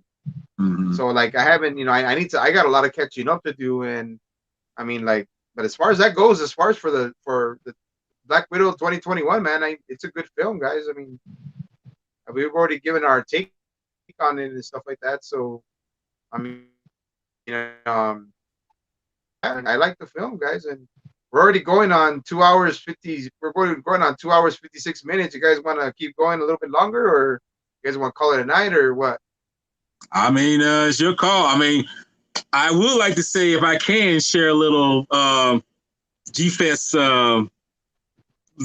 memory, if it's possible, if you don't mind. It's something I want to share. Yeah. Okay. What about you, Matt? What about you? I'm gonna say, Matt. What about you, Matt? Yeah, we can go for a little longer. I know, because I don't want to. I mean, I want to hold you up if you got something, man. I don't want to do that. You're good. You're good. Okay. Well, I just want to share a little something with you. I mean, it's something that I got, but you probably seen it, Matt, and I'm pretty sure you've seen it, Dan, too. It's this little art that I asked his name is actually right here. Harisho K. It's a drawing that I asked him to make of me and Godzilla and Jet Jaguar. I purposely asked him to make this for me. You can see it pretty well. But I asked him to make this, and let me just say, it blew my mind when I asked him to make it, because I'm thinking it's going to be, by the end of the G-Fest day when he makes it. I'm talking about at Sunday, because he said it was going to be done by Sunday. But when he finished it the next day, because I told him, could you make it for me? Could you do this for me? He said, well, it's going to take until Sunday before I can finish. When he called and told me that it was ready the very next day, I was like, wow, dude, you finished this pretty quickly, I mean, and dude, all I can say is dude, it's beautiful. I mean, I personally was just like saying, when you go to somebody that you want to do something like this for you, and it costs some money, but I won't tell you how much it is, but I will say it was worth every penny. And I have to say, when he did this for me, I was just like, I picked the right guy. I picked the right person to do this, because this is one of my most valued treasures in my collection right now. And I just wanted to share this little G-Fest memorabilia, because, like I say, this is a personal thing for me. And I just wanted to share it with everybody, you guys too. I mean, out of the small stuff that I have, this is one of the more valuable ones that I have that's more personal to me, because it came out better than I thought it would. So I just wanted to share that with you. That's cool, man. No, it looks good, man. It looks good. Yeah. But yeah, we could talk some more. I mean, because there's not so much. No. Yeah, I mean, the only thing I could think about now is that WandaVision, man. I know a lot of people have liked it, man, and I'm not bashing on it. Like, I'm not bashing on it. These are just the first two episodes, but I didn't think too much about episode 1 and 2, man. I was like scratching my head. I'm like, what the hell does any of this have to do with the freaking show? But Right. I mean, now when I rewatched the show again, I was like, okay, now yeah, I think it's something that it's in his mind and Vision, because I haven't seen it all yet, so I don't know if it's in Vision's mind. I don't know if it's in Wanda's mind. So I mean, yeah, but I didn't take episodes 1 and 2 very like. I just took it with a grain of salt, man. I didn't think too much about it, but I still have to I, finish the whole. I finished the whole first season. well, I can tell you this, watching it is that it's an acquired taste because even I have to get past the notion of why is this like this, why is it this like that. But when you get each episode, surprisingly, builds on the next one. This episode builds on the next one. This episode builds on the next one. And trust me, no, I'm watching it. Look, dude, Phil Burnett says you should watch. I'm watching it. I mean, I don't know if you guys have watched it yet. Loki series. No, I'm gonna watch. I'm gonna watch it. Well, let me tell you this. Yeah. I got Disney Plus for Loki in the first place, and I figured like, okay, I get Disney Plus, for that. But when I started watching WandaVision, I'm thinking I'm not going to really like it. I'm not going to enjoy it. Honestly, it tipped the scale on my interpretation of what it was going to be, and it goes beyond what I thought it was going to be. I thought it was like, I'm not really going to get this side character too much, with Vision and Wanda. I figured because Wanda, she's okay in my mind, but in this story and with Vision too, it's like, dude, it goes past that, my expectations. It just does that, and I'm like, dude, when you get to because it's 9 episodes, so you got 7 more to go, but they hit home, and hopefully you enjoy them when you get to the very last one. That's all I can say. Yeah, Daniel, it's worth it. Yeah. It's worth it. What do you think about it?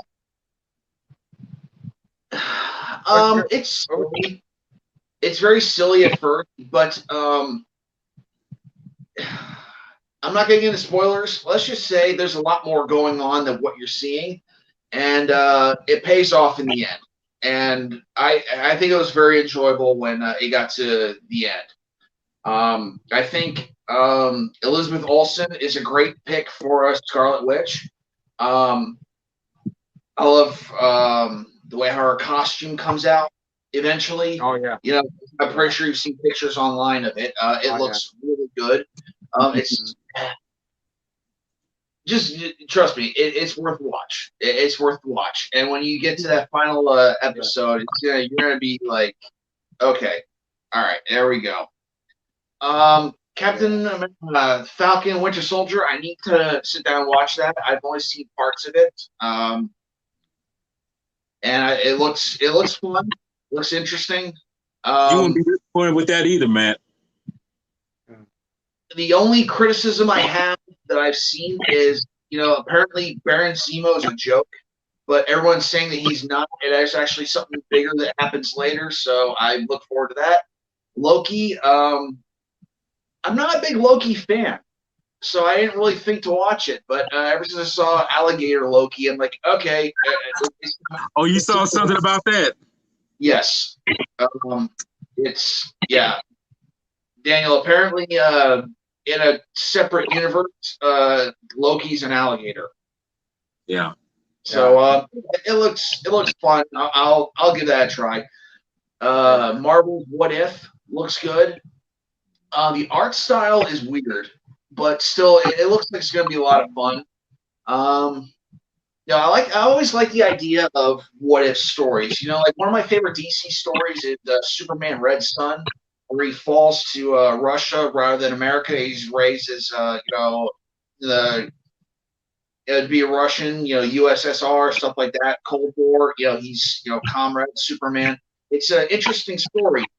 And the idea that T'Challa is actually going to become Star-Lord, and Peggy Carter is going to be Captain Britain, or Captain Peggy Britain, or something. I forget what is actually said in the show. It's going to be interesting, and it looks fun. And them showing Uatu the Watcher is going to be interesting as well Watch. because does that mean any larger characters like Eternity or Living Tribunal is going to show up? So yeah, it's got possibilities. It's going to be fun to watch. So Oh man, yeah, that I agree with you, Matt. I would love to see Eternity and the Great Tribunal, man. Like that be now that now that Thanos is gone, man. There's so many more like cosmic entities that are like even in the comics, Eternity and the Living Tribunal are they're even past Galactus.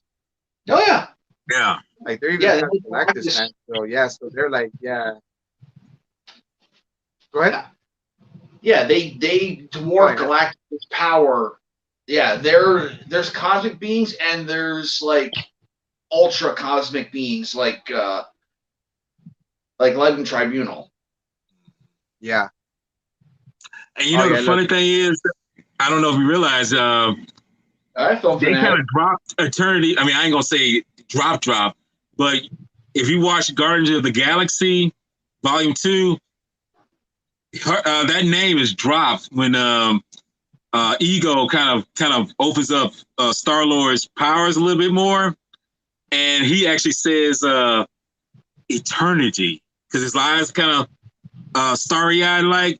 And I found out reading somewhere else, saying that, well, you just got a whiff of something about eternity might come out sometime down the line. So, and I actually looked up who eternity was, and I was like, okay, they're actually putting this out there, not just by, accident. They're doing it on purpose. They're showing that there's more to this MCU world, and we don't know how big the world is going to be come another 2 or 3 years. Because remember, we got the Eternals coming out later this year, and that's supposed to open up a whole nother world. Then we got, Doctor Strange, the multitude of madness. Multiverse. That's going to even, Multiverse of Madness. Multiverse of Madness. Multiverse. What am I saying? See, I don't know. I know the concept. I don't know the names. No, it's supposed to open up an even bigger world.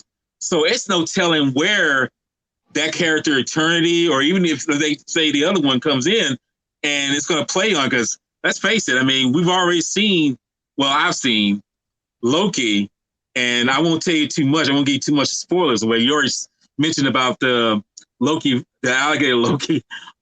This series actually opened up the whole vast new world.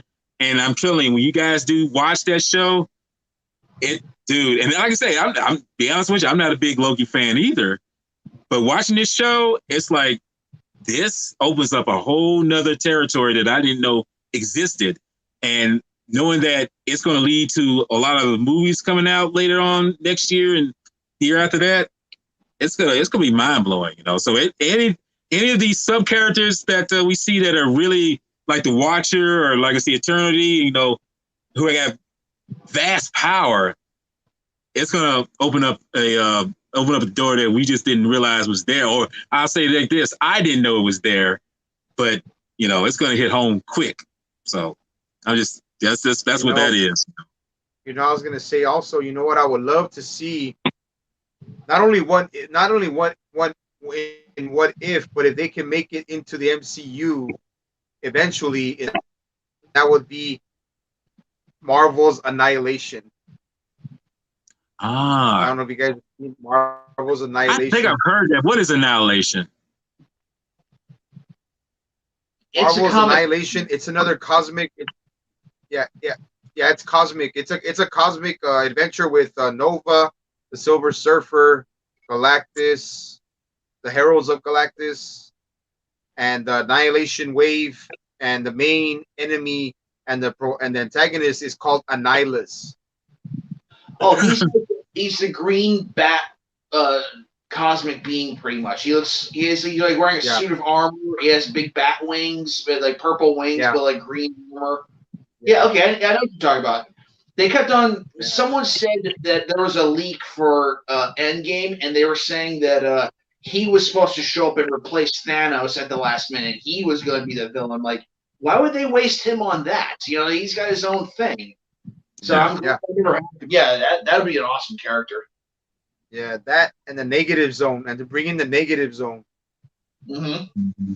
Bringing the Negative Zone with the Fantastic Four would also be good. Now that the Fantastic Four is going to Oh, be wow. coming out in the MCU, Doctor Doom. Yes. We can finally get a legit Doctor Doom, man. A legit Doctor Doom. And the crazy thing is, we was talking about no spoil. The crazy thing about that is, since Disney bought Fox, we can incorporate the finally the mutants into this plane of existence. But I'm wondering the way it's going to be played. Will that be a multiverse version of them instead of the version that we have that's with the characters we have now? Because I don't know. I mean, Kevin Feige, he's been doing a hell of a job. He's had some hits and miss, but he's been having that ball rolling. So I'm thinking, like I say, he's going to crack that egg open where when the mutants step in, then we're going to get Magneto in there. I mean, if they do. And will Wolverine, Hugh Jackman come back into play? He said he's hung that up, but I've actually heard rumors that even though he's old, he's a little older than I am, he might pick up that mantle one more time. But I'm like, okay, you're pushing it now, dude, because you're like in your early 50s, so when you started, you was in your 30s. But if he does decide to do that, that's cool too. But hopefully they incorporate the mutants and get them justice into the MCU. I can't even say the word MCU world, and it really hammers it down where the fans are not disappointed because you mentioned before, Matt. Like they tend to change characters a little bit. Kind of do that. And I'll be the first one to say it's like, I don't mind, but I'm like, don't change them too far off the beaten path. I mean, don't change them too much because it's like, even I have to say, it's like, you're kind of destroying what I love growing up, So hopefully, they will do the mutants well in this world. But we'll see. I mean, anything's possible, but I just don't want them to, make it where I myself and anyone else be disappointed in that way. Yeah. Go ahead, Matt. Were you gonna add something? Mm-hmm. There's an old saying: if you can't deliver what you promise, give the people something better. That's the way I see it. And if MCU is going to change these characters and do things differently with them, do something better than what is already there. So, like, why I'm so hung up on the Mandarin thing is like he's just an actor. And it's just that, and then eventually it was the other guy who had the fire powers. He's like, I'm the Mandarin. No, you're not. This is dumb. Stop the movie. I want off. Okay, stop the boat. Yeah. I'll swim back to shore. Okay, I don't care. See, that's where where my gripe comes from. That's what they did with Mandarin.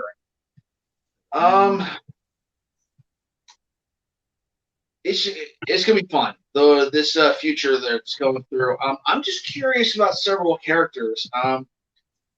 Apparently, Angelina Jolie's character in the Eternals. Apparently, she's Thanos' cousin. So, okay, what she thought about Thanos' whole genocidal ways. Like, are they going to address that at all? I mean, is that just a comic thing? Also, I really did enjoy. What's up, Daniel? Oh no! I was just going. Like, I was thinking. Go ahead. I'm sorry. I was just okay. Thinking, I was like, And second, I really did enjoy Guardians of the Galaxy 2. I really enjoyed that film.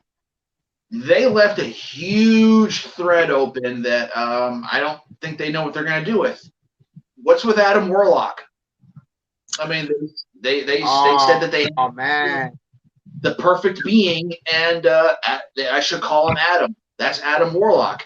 I always thought that he was going to show up somewhere in Endgame, and he was going to wield the new Infinity Gauntlet, and he was going to be the one to set everything right, because that's what he kind of does in the comics. He's as powerful as Thanos.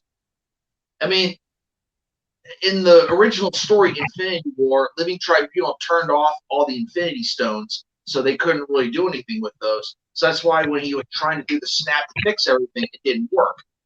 But he was still powerful enough to do all that stuff. So I'd like to see Adam Warlock in the MCU. It's just he's on another level as well. So do you think they're ever going to do anything with Warlock, or you think that was just a throwaway ending? I don't think. Go ahead. Go ahead. Well, I was just gonna say. I mean, he might show up in volume 3 of Galaxy Guardians of the Galaxy, but I don't really know. That's a good question because from what I've been told, Adam, he's a badass. He's a powerhouse, and it would seem like that'd be wasted on the Guardians for some reason. I mean, even though they've done battle with other people, but I'm thinking he deserves to be with something where he's up against a lot of other people, I mean, not just 4 or 5 people. I mean, he needs to go up against like a damn Earth population army, So that's what like I say. I mean, I don't know if they'll do him justice because I don't know, Film Fanatic agrees. Hey, not only that, but you guys remember one thing, guys. Adam Warlock has an alter ego. Adam Warlock has a very evil conniver alter ego called the Magus. Yes. Well, yeah. And the Magus actually separates himself from Adam Warlock and creates himself his own Thanos. Would that be a way to reintroduce Thanos into the MCU as well, or do you think they'll leave that alone? Not try to top what they had before. I think they'll use Thanos as a blueprint, but okay, it'll be like the Magos. The Magos will want to be. The Magos will want to play off of what that's like in the Infinity War that came out in the comics in 1992. Mm-hmm. Like he'll want to retrieve the stones, but that's when the Living Tribunal will that's when the Living Tribunal had to make the stones inert, so he wouldn't be able to use them. Mm-hmm. Oh no, it was Eternity. So Eternity had to do that. Eternity or the Living Tribunal are the ones that made the stones inert. It was, I think it was the Living Tribunal, the one that made the stones inert. Yeah, but the Magos is like, yeah, dude, because the Magos that's a dangerous, crazy motherfucker, man. And right now, the Magos in the comic book lore, right now, the Magos is trapped. They're trapped inside of the skeleton of the skull of an Eternal of an elemental Eternal. So yeah, so because the Annihilators had to stop him. Beta Ray Bill, Gladiator, Ronan the Accuser, Quasar, and the Silver Surfer. They all had to combine forces just to contain the Magos and trap him. Now, Dave, I was going to ask you that too. What's the name? Better, a Thor version of Beta Ray Bill. Beta Ray Bill. I'm wondering, will they bring him into the MCU some kind of way? Because from what I've been told by you, I mean, he would act on because I ain't gonna spoil, but something in the series Loki are bringing out a lot of stuff that are harking to something way bigger, and I'm just wondering, could he be in some kind of future, look of him or some kind of film? Because they're taking so many things and putting them out there for the future films or future series, and I wouldn't doubt it if they put him in something, because that would be cool, See, that's what I'm saying, see, I'm like, that would be, man, dude. You see him right there? Yeah, that's right. That's it. Oh, hell yeah. That's what I'm saying, man. See, I see it, yeah. Dude. Yeah. That would be sweet, though, if they do that, though. If they put him into something, because And honestly, with Thor, Love and Thunder, who's to say he won't make an appearance in that? You know, maybe that's on the wraps. You never know. Stormbreaker is already a part of the MCU, man, and Stormbreaker belongs to Beta Ray Bill. It never belonged to Thor. Beta Ray Bill. Oh. I mean, Stormbreaker always belonged to Beta Ray Bill. Now, see, that's something I didn't know. See, I didn't know that. I realized that. Go ahead, Matt. I don't know if you noticed this. I think I've talked to Daniel about this before. In Thor Ragnarok, when Thor is first brought to Sakaar and they're bringing him up to the main building where the controller, the Grandmaster,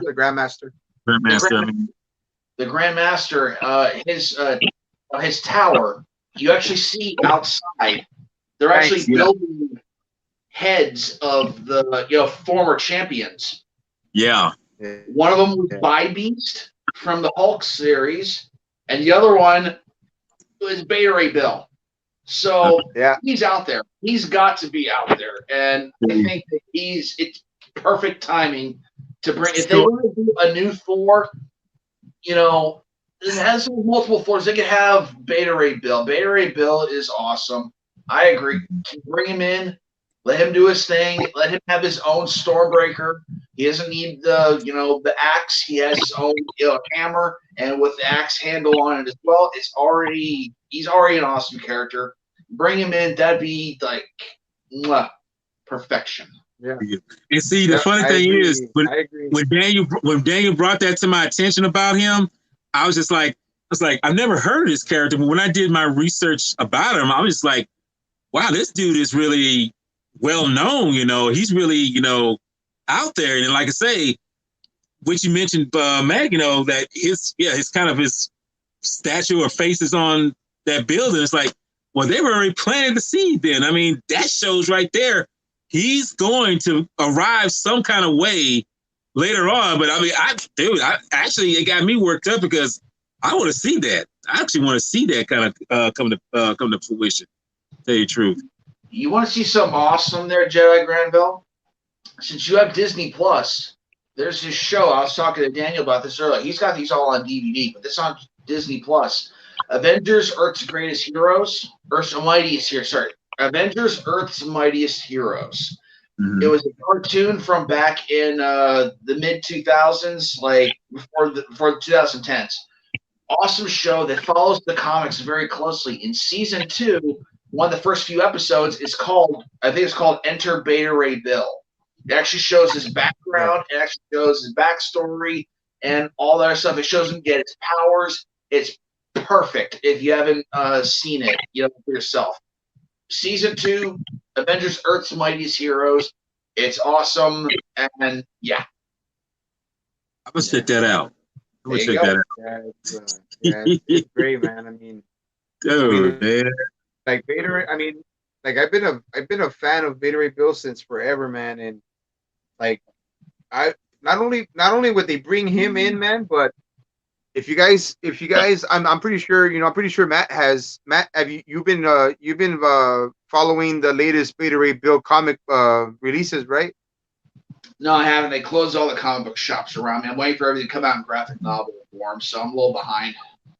Well, I was gonna say because I have my tablet, and I have a tablet, and I've been buying the newest. I've been buying the newest releases on digital, and they're the Beta Ray Bill. It's a new Beta Ray Bill series it's a five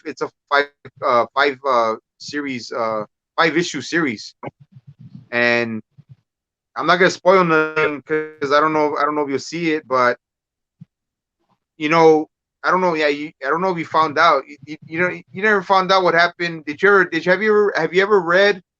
Oh, you say you've been behind, huh? But yeah, you probably haven't read it. But you haven't read the latest Thor series or anything like that either, right? No, I haven't. Okay, yeah. Then I don't want to spoil nothing, man. I don't want to spoil nothing. But all I'm gonna say is Beta Ray Bill might have a new weapon coming. Oh, really? Nice. What's up? Go ahead.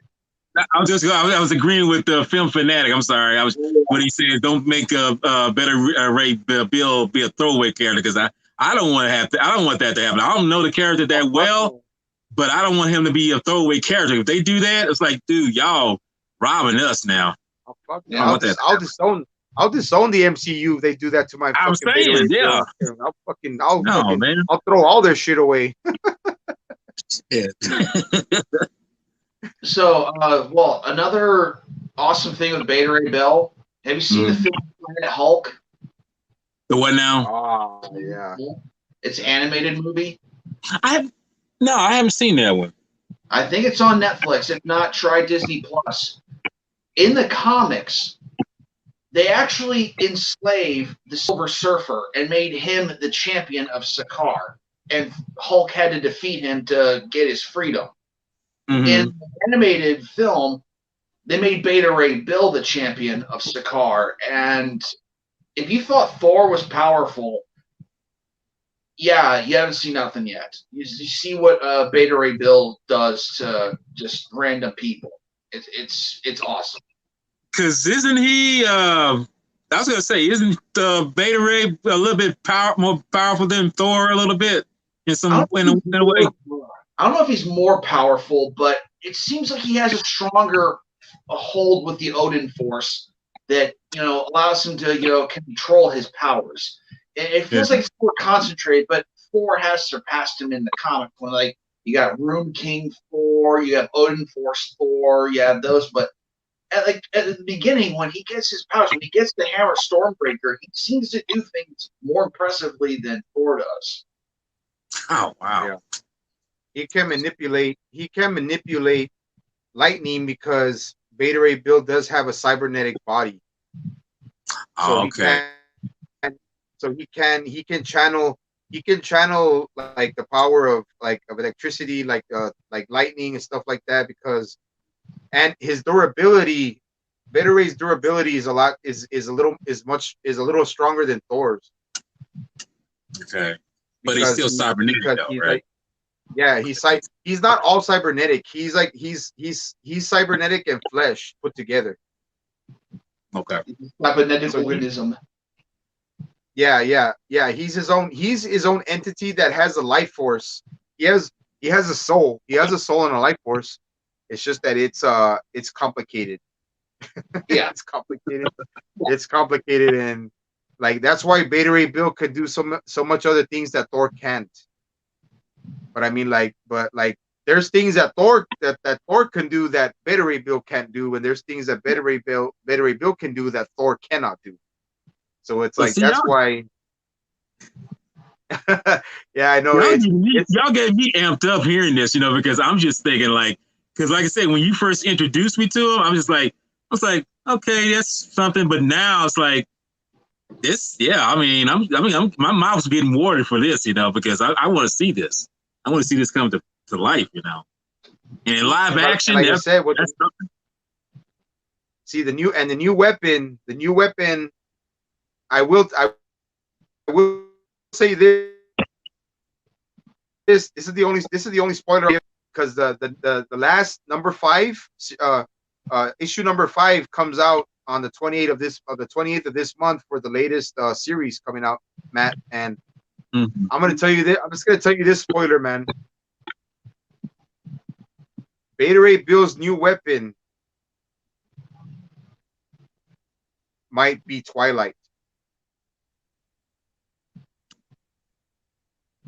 And I knew who Twilight was, but I'm not even gonna. I'll probably look it up later. But Twilight,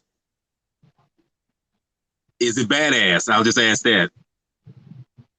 Matt knows what Twilight is. Matt knows what. See, I'm in the dark, but I mean, when you said it, it's like I gotta look that up and see what that is. Twilight. I know the name, but I've never. I'm not picturing the face. I'll just put the Sword of Doom. Dude, I'm feeling like a kid again hearing this stuff, man. Dude. Oh my God. Just put the Sword of Doom and it'll say right there, the Sword of Doom. He's making a 1996 drama? No. No. I'll just tell you. It's a samurai film. He's turning his weapon into a samurai film. That's awesome. Huh. Google Hey. is funny. They always take a. Oh, hello. Google is kind of weird. That's why I go to Wikipedia. Oh, hello. But Twilight. I gotta look that up. Oh my All right, god. guys, sorry, am I back? You guys still Okay. you guys still see me? Oh, yeah, Yeah, we see. Okay, yeah, watch. I'll just tell you this, watch.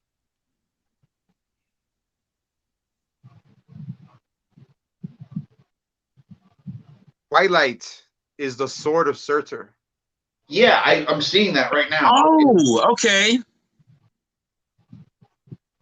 Okay. Beta Ray Bill might say be Beta Ray Bill's new weapon.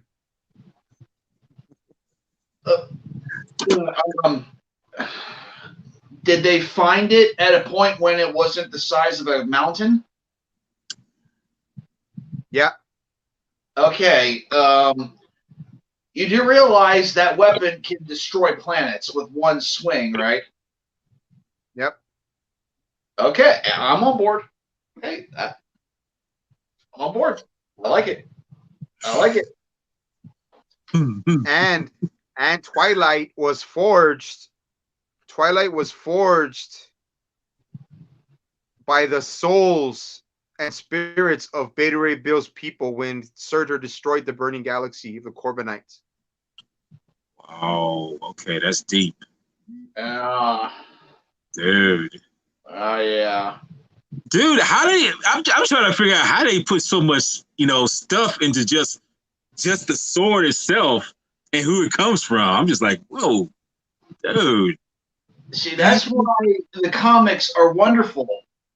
And if you're just watching the movies, you're missing out. You gotta read these books as well. The books. And here's the sad thing. I actually stopped reading a lot of the comics until like the late 80s, and I figured like, well, these are not going to go nowhere. And that shows how stupid I was. But but seriously though, I never realized how much ingrained these things are. I mean, like, damn, I mean, this is, you see, I didn't know who Sartor was until, not before, it was before Thor Ragnarok, but I was just kind of like, when I found out who he was, it's like, damn, he kind of looks like the devil a little bit, but then when you see him, it's like, yeah, he kind of looks like him anyway, so it's like he fits the category, but I didn't realize his weapon of choice does that. It's a planet killer, basically. I didn't realize. Yeah. Wow. And it not only kills planets, it absorbs the essence and souls of everything on the planet. That sucks. Just like Galactus. Yeah, that's what I was gonna say. That's what I like. What's up? I was just, like he said, that sucks, but I actually like that. I mean, I was like, that's showing that's something badass. Yeah. I knew Matt was gonna like it. I knew Matt was gonna like the fact that because Thor and Beta Ray Bill right now they're not seeing eye to eye right now. So, and Thor ended up shattering Stormbreaker with Mjolnir. Oh, okay. Well, that ain't right. That's what I say. And then now Beta Ray Bill is stuck. He's stuck in his ultimate form, and he can't revert back to his Corbinite form. Okay. Yeah. So now Beta Ray Bill is within reach, within arm's reach of Twilight. But again, and even Thor, even Odin, even Thor and Odin, even with Mjolnir, fear Twilight. Even Thor with Mjolnir fears Twilight. And imagine Beta Ray Bill with Twilight and Thor with Mjolnir. Imagine what kind of battle. Imagine what kind of universes that kind of battle will shake. It will shake the freaking universe to its core. The Sword of Doom. The Sword of they call Twilight the Sword of Doom for a reason. Mm-hmm. But can that, like what Matt was saying, it's the size of a mountain, but I mean, can it shrink down to that size where he can hold it? I mean, okay. Like just like Mjolnir or Stormbreaker, the wielder of Twilight has to be worthy. Okay. Oh, very nice. I got it. Because the reason why Twilight is stuck on the top of a mountain right now, or like of a huge mountain, is because when Surtur lost to Odin, Twilight deemed Surtur unworthy. Ah. So Beta Ray Bill is looking for Twilight, and Beta Ray Bill found Twilight. But Beta Ray Bill has to prove his worth by defeating Surtur. Oh, so he has to beat Surtur just to get the sword? He has to beat Surtur to get Twilight. Wow. It's gonna be a fun fight, but I've seen Surtur go down before, so I'm sure Beta Ray's got this in the bag. Yeah, I agree, because Surtur is not at his full strength when he doesn't have Twilight. Right. Okay. And Surtur doesn't have Surtur is by nowhere near the eternal flame. Right. Yeah, he needs the eternal flame to go big anyway, right? He can use the eternal flame as a life force, and he can use it as a jump start. And then he would have to make certain kind of adjustments to be able to become worthy. But he has to beat. What Surtur wants to do is he wants to beat somebody worthy who is worthy. Beta Ray Bill is worthy to wield either Mjolnir or Stormbreaker. So that's why Surtur wants to use Beta Ray Bill as a catalyst, so Twilight can deem Surtur worthy again. And I don't think anybody wants, and I don't think people want Twilight to find Surtur worthy again, so Surtur can go on another freaking universal killing spree like he did. I'm surprised he even got it at all. I mean, I'm thinking, why would he be worthy of that anyway? You know, I mean, what he does with it, you know. But hey, that's a comic book. Shit.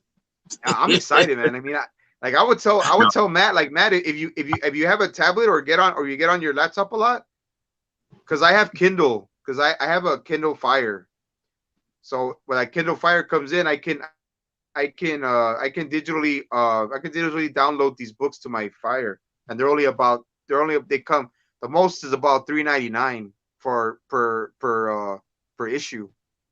Mm-hmm. So that's why I buy them. Yeah. I need to get digital comics because we close all the comic book shops. The closest one to me is like an hour away, and it's an annoying hike to get out there. So, but I need to start getting these books. That's why I went digital. That's why I started going digital, because the digital's on Amazon. You buy them on Amazon, and they're there, and all you got to do is just download it, and it goes straight to my Kindle, and I can read it right after I buy it. It'll go directly to my downloads, and then I can read it like after like 10 seconds of a download, and then I can read it right away. Very nice. Very nice. But I won't give no more spoilers, man. But I'll just say that, man. Imagine Beta Ray Bill with Twilight. That'd be freaking insane, man. I just hope the sword doesn't corrupt him. I'm worried about that as well. You're talking about it. It's like, is he going to be a new villain? I don't want them to turn Beta Ray Bill into a villain. No, yeah, that's me. Like, hopefully he like takes the sword and he does good with it. You know, he overcomes the sword. That's what I'm hoping. Because if this is some like goofy way for them to, I'm gonna stop right there. I'm not gonna say it. No, yeah, I'm gonna stop right there. But since it's kind of late, I wanted to ask you guys one question before I head out. Cool, man. As far as the MCU is concerned, we've had General Thunderbolt Ross in several films. You ever think we're going to get a Red Hulk? I think he's going to ask that question. Yeah. I feel they will. I mean, now when? That's the question. I think we will. Yeah. Shield. He might come out as She-Hulk. She-Hulk. You know they're making a She-Hulk series, right? Yeah. Yeah. Okay. The Abomination is already going to come out. The Abomination's already coming out in Shang-Chi. Yeah. You all see that he's mutated to look like his comic book version? Yeah. Yeah, I think they'll tweak it. I think they'll tweak it a little bit. Yeah, man. That's a good question. You know what? Now that I'm going to be thinking about it, man, and because I think he's good. Like you say, I think he is going to be in that Shield series, if I'm not mistaken. I think the guy who plays him, Tim Roth, he's supposed to be on the roster for that for the series. I mean, the cast series. So he's supposed to be in there. So yeah, I would not be surprised if a Red Hulk does show up. Yeah, that'd be awesome. Yeah. That one. Yeah, I think they might. I think they might do it, my brother Matt. I think they might do it, man. I remember when that story first dropped, and for like almost a year, they would not say who the Red Hulk is. Everyone was like, "Oh, it's Rick. Oh, it's Doc Simpson. It's all these different people." Nobody thought it was Thunderbolt Ross, and then it was eventually revealed as Thunderbolt Ross. And it was, I know they can't really recapture that because, that was like almost 10 years ago they introduced Red Hulk, but I'd still like to see I think that'd be awesome to see a Red Hulk. With the Red Hulk, the Red Hulk episode that came out in Avengers Earth's Mightiest Heroes was also pretty badass. Yes, it was. See, that's what I'm saying. Well, you got Earth's Mightiest Heroes. They put so many comic book characters in that. Y'all telling me this? It's like I really, like I said, I need to bone down and do that because I never gave them a chance because they're animated. Maybe, but that's my ignorance thinking that okay, are they touching on anything that is worth watching? But now you mention it, it's like I got to check it out. Yeah, Captain Marvel and Jan Rog in Avengers Earth's Mightiest Heroes, dude, are badass, dude. Jan Rog and Captain Marvel, it's crazy, dude. It's crazy, man. And like you got to watch it. Like me and Matt won't say anything more once you get the chance to watch it. It's on Amazon. Like their seasons are on Amazon too. So and the Disney Plus, right, Matt? Yeah, they're on Disney Plus. Is it on Disney Plus? Yeah, Disney Plus. Yeah, I got that. So watch it, man. They're a little dated, but it's still worth it. It's still worth watching, man. Yeah. But the stories get into it. The stories get really into it, man, and it gets like and they're like I think they're like 30 minutes. I think they're like 30 minutes episode. I think an episode. Okay, that makes sense. That makes sense. But just hearing that, it's like that's a lot, man. Shoot. But before we cut it off, man, like I said, I'll tell Matt. Imagine if they bring in A-Bomb. Yes. Matt. Yes. Yes. Okay, now I don't know who that is. I need to look that up. It's another abomination.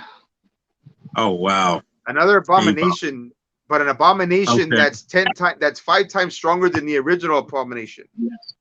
Yeah.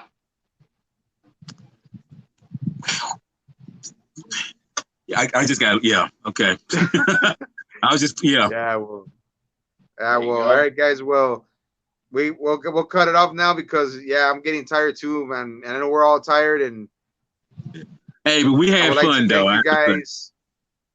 Yeah, we had fun. It was a fun stream. We'll do it again, and thank you to everybody who showed up to the stream, Film Fanatic, Jose Petron, everybody that watched, and it's always a pleasure having live streams and doing the live stream podcast of the Sci-Fi Society with my two brothers, Matt Jacobson, aka Gojira51, and Jedi Granville, Walter Lavelle Ross, my brother, man. So hopefully So G Fest this coming year, we'll see. Hopefully we'll see each other there. Me and Walt got a plan already for G Fest. Hopefully it goes through. Hopefully Matt can hit us up there, and we'll do another live stream probably by the end of this month, and we'll all debate on what we're going to talk about next. We'll go back into sci-fi, Godzilla, Marvel, whatever we want to, whatever we can Hey, whatever we thank you can all. agree on. Thank What's you, up? Film Fanatic. Oh yeah, Mhm. thanks, Film. Thanks, brother. Thanks for stopping by and welcome to and coming to the stream, bro. Always appreciate the support and everything, man. So we'll catch you guys on the flip. This is Daniel, the Sci-Fi Century. That's Gojiri51. A Matt Jacobson. That's Walter Lavelle Ross. Jedi Granville. We are the Sci-Fi Society, and I hope you guys have a good night. So we're out, and always keep it raw and real. Peace. Have a good night.